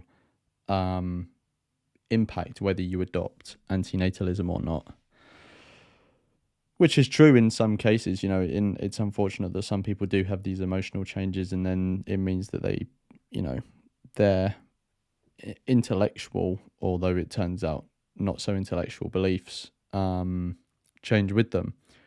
But what's it changing to? Natalism or pronatalism, right? So it's equally the case that a change of emotion leads to natalism or pronatalism. So he's kind of pointing the finger at antinatalism, but it's like 4 of his fingers are pointing back at him, right? Community is so adamant that they're actually happy people, because this is just so transparent when you look at their threads as like a major problem in the community. And it's really sad, but part of me is it might be a good thing. If you have, because of cultural reasons, largely outside of your control, the erosion of our cultural institutions, the people who live in like harder cultures typically are more satisfied with their lives. And the people who turn to this are people who live in cultural situations where the erosion of cultural institutions has created an environment where, due to no fault of their own, they are really despondent and they feel like they have no hope for the future, often because they don't really have hope for the future. And if we rob them of this, if we say you don't get to believe this, right? Then they have to take more culpability for their actions. They need to take more culpability of the things they haven't done in life to try to get over the place that they're in right now. And so in a way, I feel like how logically sound antinatalism can sound can be a kindness to these people. And that we need to remember that for some people, even if they did tomorrow, like really realize a pronatalist perspective, they wouldn't be able to live it out. So why would I want to convince somebody like that? While I don't think suffering has value, I do think it has enough marginal value that I wouldn't want to just impose it. He doesn't think suffering has value. He thinks it has marginal value. Like, I mean, I hope he never goes through enough suffering that's going to wake him up to the fact that that's such a wrong-headed conclusion. On someone if it offered absolutely no utility to the world. So whatever, like I don't, and that's another thing about the antinatalist groups. I really get annoyed when people make like dumb arguments, like pronatalism is racist or pronatalism is like anti-environmentalist or something like that. When people make antinatalism for this argument, I'm like, depending on your priors, it may be true.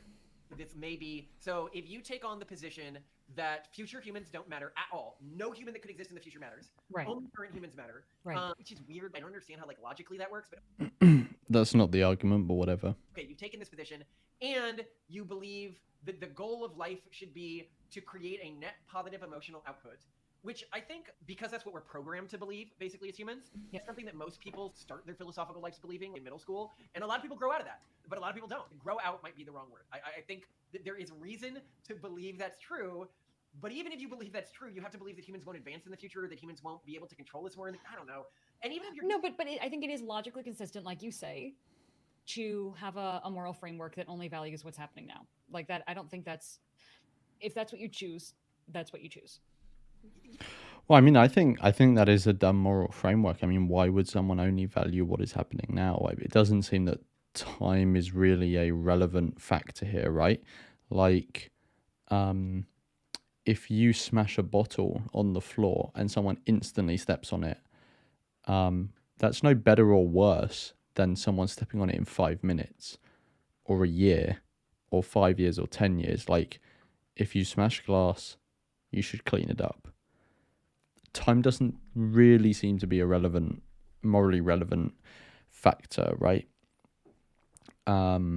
So yeah, I'm not sure. Yeah, whatever. Yeah, so the core framework of antinatalism that I just can never wrap my head around is, one, the empty universe thing, that they think that that's exactly equally to a universe full of entities, and two, this sort of statement that you're forced to believe, which is, if action Z by person Y robs the agency of person X. Again, with the alphabet soup, I'm gonna need him to, like, he'd have to come up with some sort of like situation that he can explain, because all these X's and Y's, they're not easy to understand. At future time T, it is morally wrong, with the caveat that this is not true if action Z was tied to the conception of person X. But the great thing about antinatalists is they're somewhat self-defeating. They really only exist in cultural groups that have already an incredibly low fertility rate. They're generally, I think, almost absent from the cultural groups with high fertility rates right now. I have never heard of anyone from a cultural group with a high fertility rate being an antinatalist. So I think it's just... Yeah, there's loads of antinatalists in cultures where they have a high birth rate. Sort of part of this ennui world of this decaying urban monoculture. Well, I actually, so I think that antinatalism and in general, to a great extent, modernity-driven demographic collapse is more a picture of what happens when the struggle is removed from people. When the struggle is removed, it's a lot, I think, harder to find a reason to live. And for some...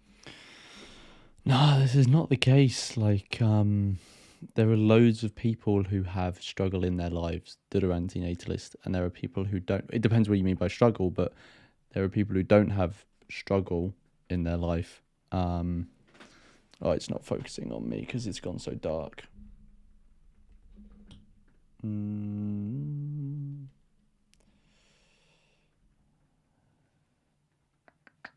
Okay.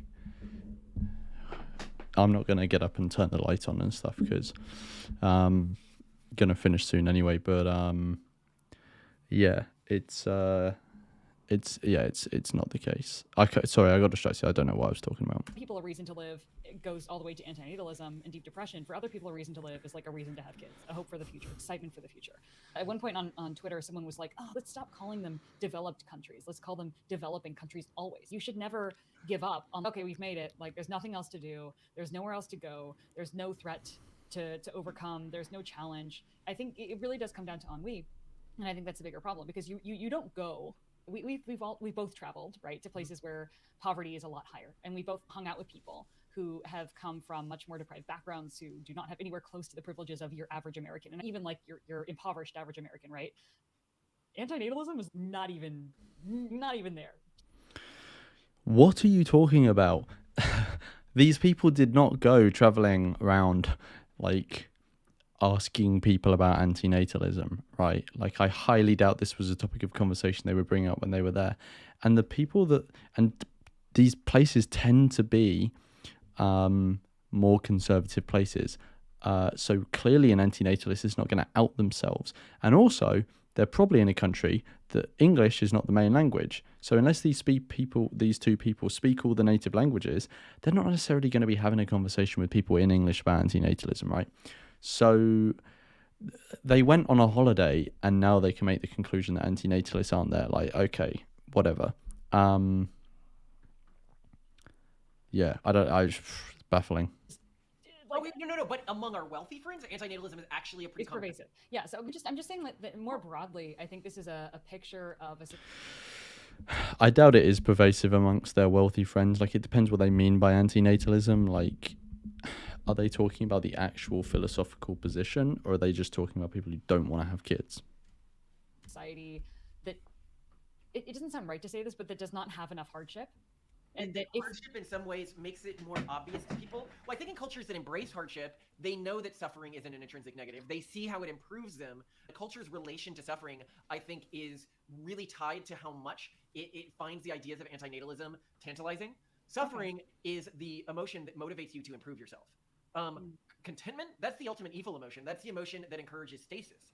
And in our world perspective, a world of personal stasis, a world where you accept that the iteration of you that exists now is elite, basically, and better than any iteration of you that could exist. It's like a supremacist sort of ideological perspective. And it's the way we view humanity as well, like that we have kids so that they can be better than us. But a final point I wanted to get to, which is, like, when I think about how could I become an antinatalist, right? Like, the previous iteration of me. Back when I did believe that emotions had value to people. And I think the trick that happened to me... Hang on, he doesn't think emotions have a value to people. What world is he living in? Even if he doesn't think of emotions have value, clearly they have value to other people. What planet are you on? At that time of my life was that I expected profound things to feel profound. Or to feel loud, at least. But there was no reason for evolution to code profound things as feeling profound. You can hijack the profundity system by, like, group chanting. You can hijack the profundity system with hallucinogens. There's a lot of things you can do to create a false sense of profundity. People expect that the emotions we feel are going to point to some true underlying value, whether that's a positive or negative value. And humans never underwent evolutionary pressure to be able to search for true meaning in the universe. So none of our emotions should align with what true meaning looks like in the universe. And so we should expect, like, when we're logically searching for things of value, for it to not actually feel like, oh, I feel this emotional when I come to the right answer. But the feeling that pain is bad, I think that's a very easy thing you can come to when you're like, well, nothing really feels meaningfully profound, but pain does feel meaningfully bad. Therefore, as somebody who has had time to indulge in pain and has grown up in a culture that didn't give me a healthy way of relating to emotional pain, that just said emotional pain is a pure negative, and very few traditional cultures do that. Most traditional cultures see emotional pain, maybe not the way we do, maybe it's not like something that motivates you to improve, but they definitely don't see it as like the core negative of the universe. It might be the way that God tests you. It might be like, there's all sorts of ways you can relate to pain. You need to relate to pain in a purely and only negative context. And could I experience enough pain that I just wanted to die in the moment? Yes, but that's because I'm a disgusting meat bag involved, and I'm weak, and I'm wretched, and I'm fallen, and... Why is that bad? I don't understand. Like, if you're having a like, you didn't choose to be here. Like, you've been forced into this situation. If you're having a shit time, like, and you don't see the prospect of it getting better, like, it can be a rational decision to exit. By that, what I mean, from an atheistic perspective, is humans, our biology, is not optimized around what we should want. Like, there was no reason for it to be optimized around what we should want.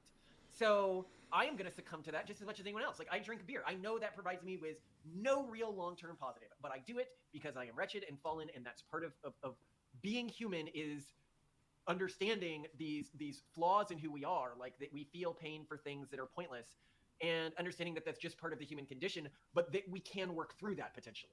And we can work to improve that, not just for ourselves, but for everyone. I don't know if you have closing thoughts. I'm glad we're alive. I'm glad our kids are alive. We're a problem for antinatalists. Dear antinatalists, it's not a problem. Again, I'll link my video below about why most people being glad to be alive is not a problem for antinatalism. Sorry. If we missed anything, leave a comment. We genuinely want to understand the argument as well as we can, especially the logically founded versions of it. Yeah. Or if there's an argument for it that we didn't include, these are the arguments we found most convincing. Yeah, there's a bunch of arguments they didn't include, and given that they're so open, they want to, be exposed to this. I will definitely reach out to them, and invite them for a discussion. Yes.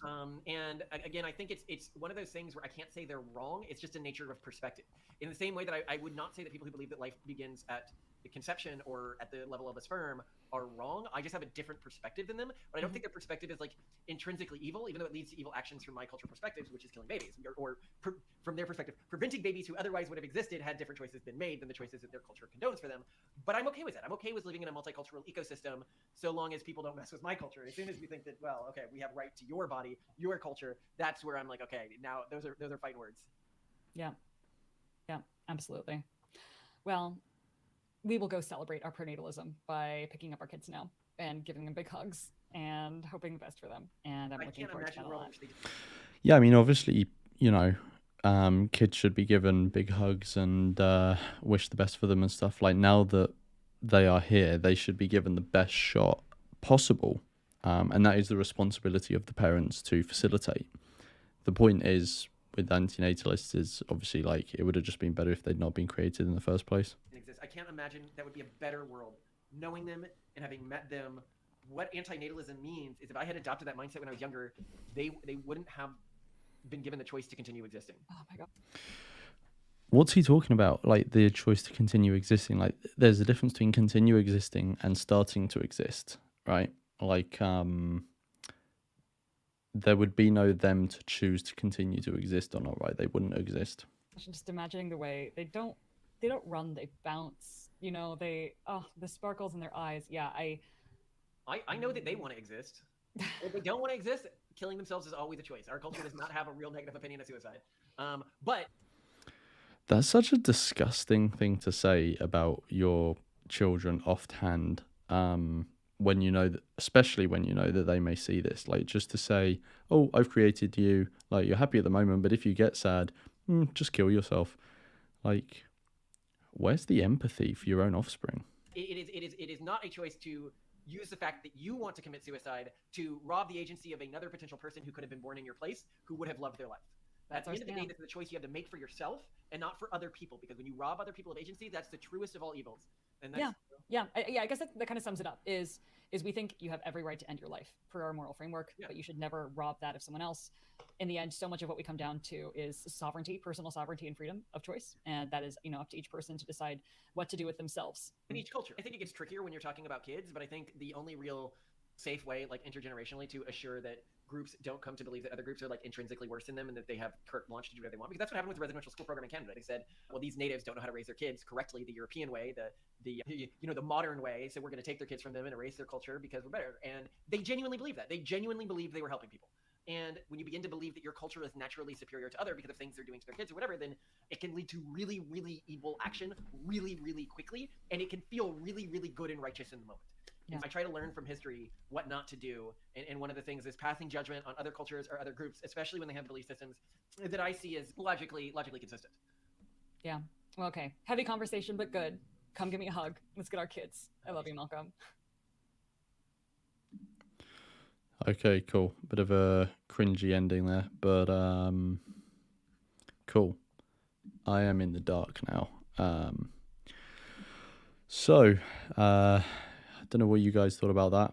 I mean, I think, as they said, what did I say at the beginning? They said they were going to steel man it, and I said, I bet you money they're not going to, and they're going to have misunderstood it. And they demonstrated time and time again that they misunderstood it. So yeah, I will definitely reach out to them and invite them for a discussion. I'm going to be busy for the next week and a half, so I'll probably do it when I'm back from then. But yeah, hopefully I'll be able to have a discussion with them, and they seem like they want to have one anyway. So yeah, we'll see about that. But yeah, I'm gonna cut the live off in a minute. and then the comments will open up. So definitely get down there and put a comment saying what you thought of their arguments, what they were saying, if you disagreed with me on anything. And yeah, I think that's everything. So thanks everyone for joining and watching. Again, check out the next live stream coming up in a few weeks. I will post the form in the pinned comment once this live is finished, and in the description for the next live stream, so that you can submit stuff for me to react to. And it's good to see CDA activism got here promptly and on time. And yeah, I think that's everything. So I will see you all in the next one.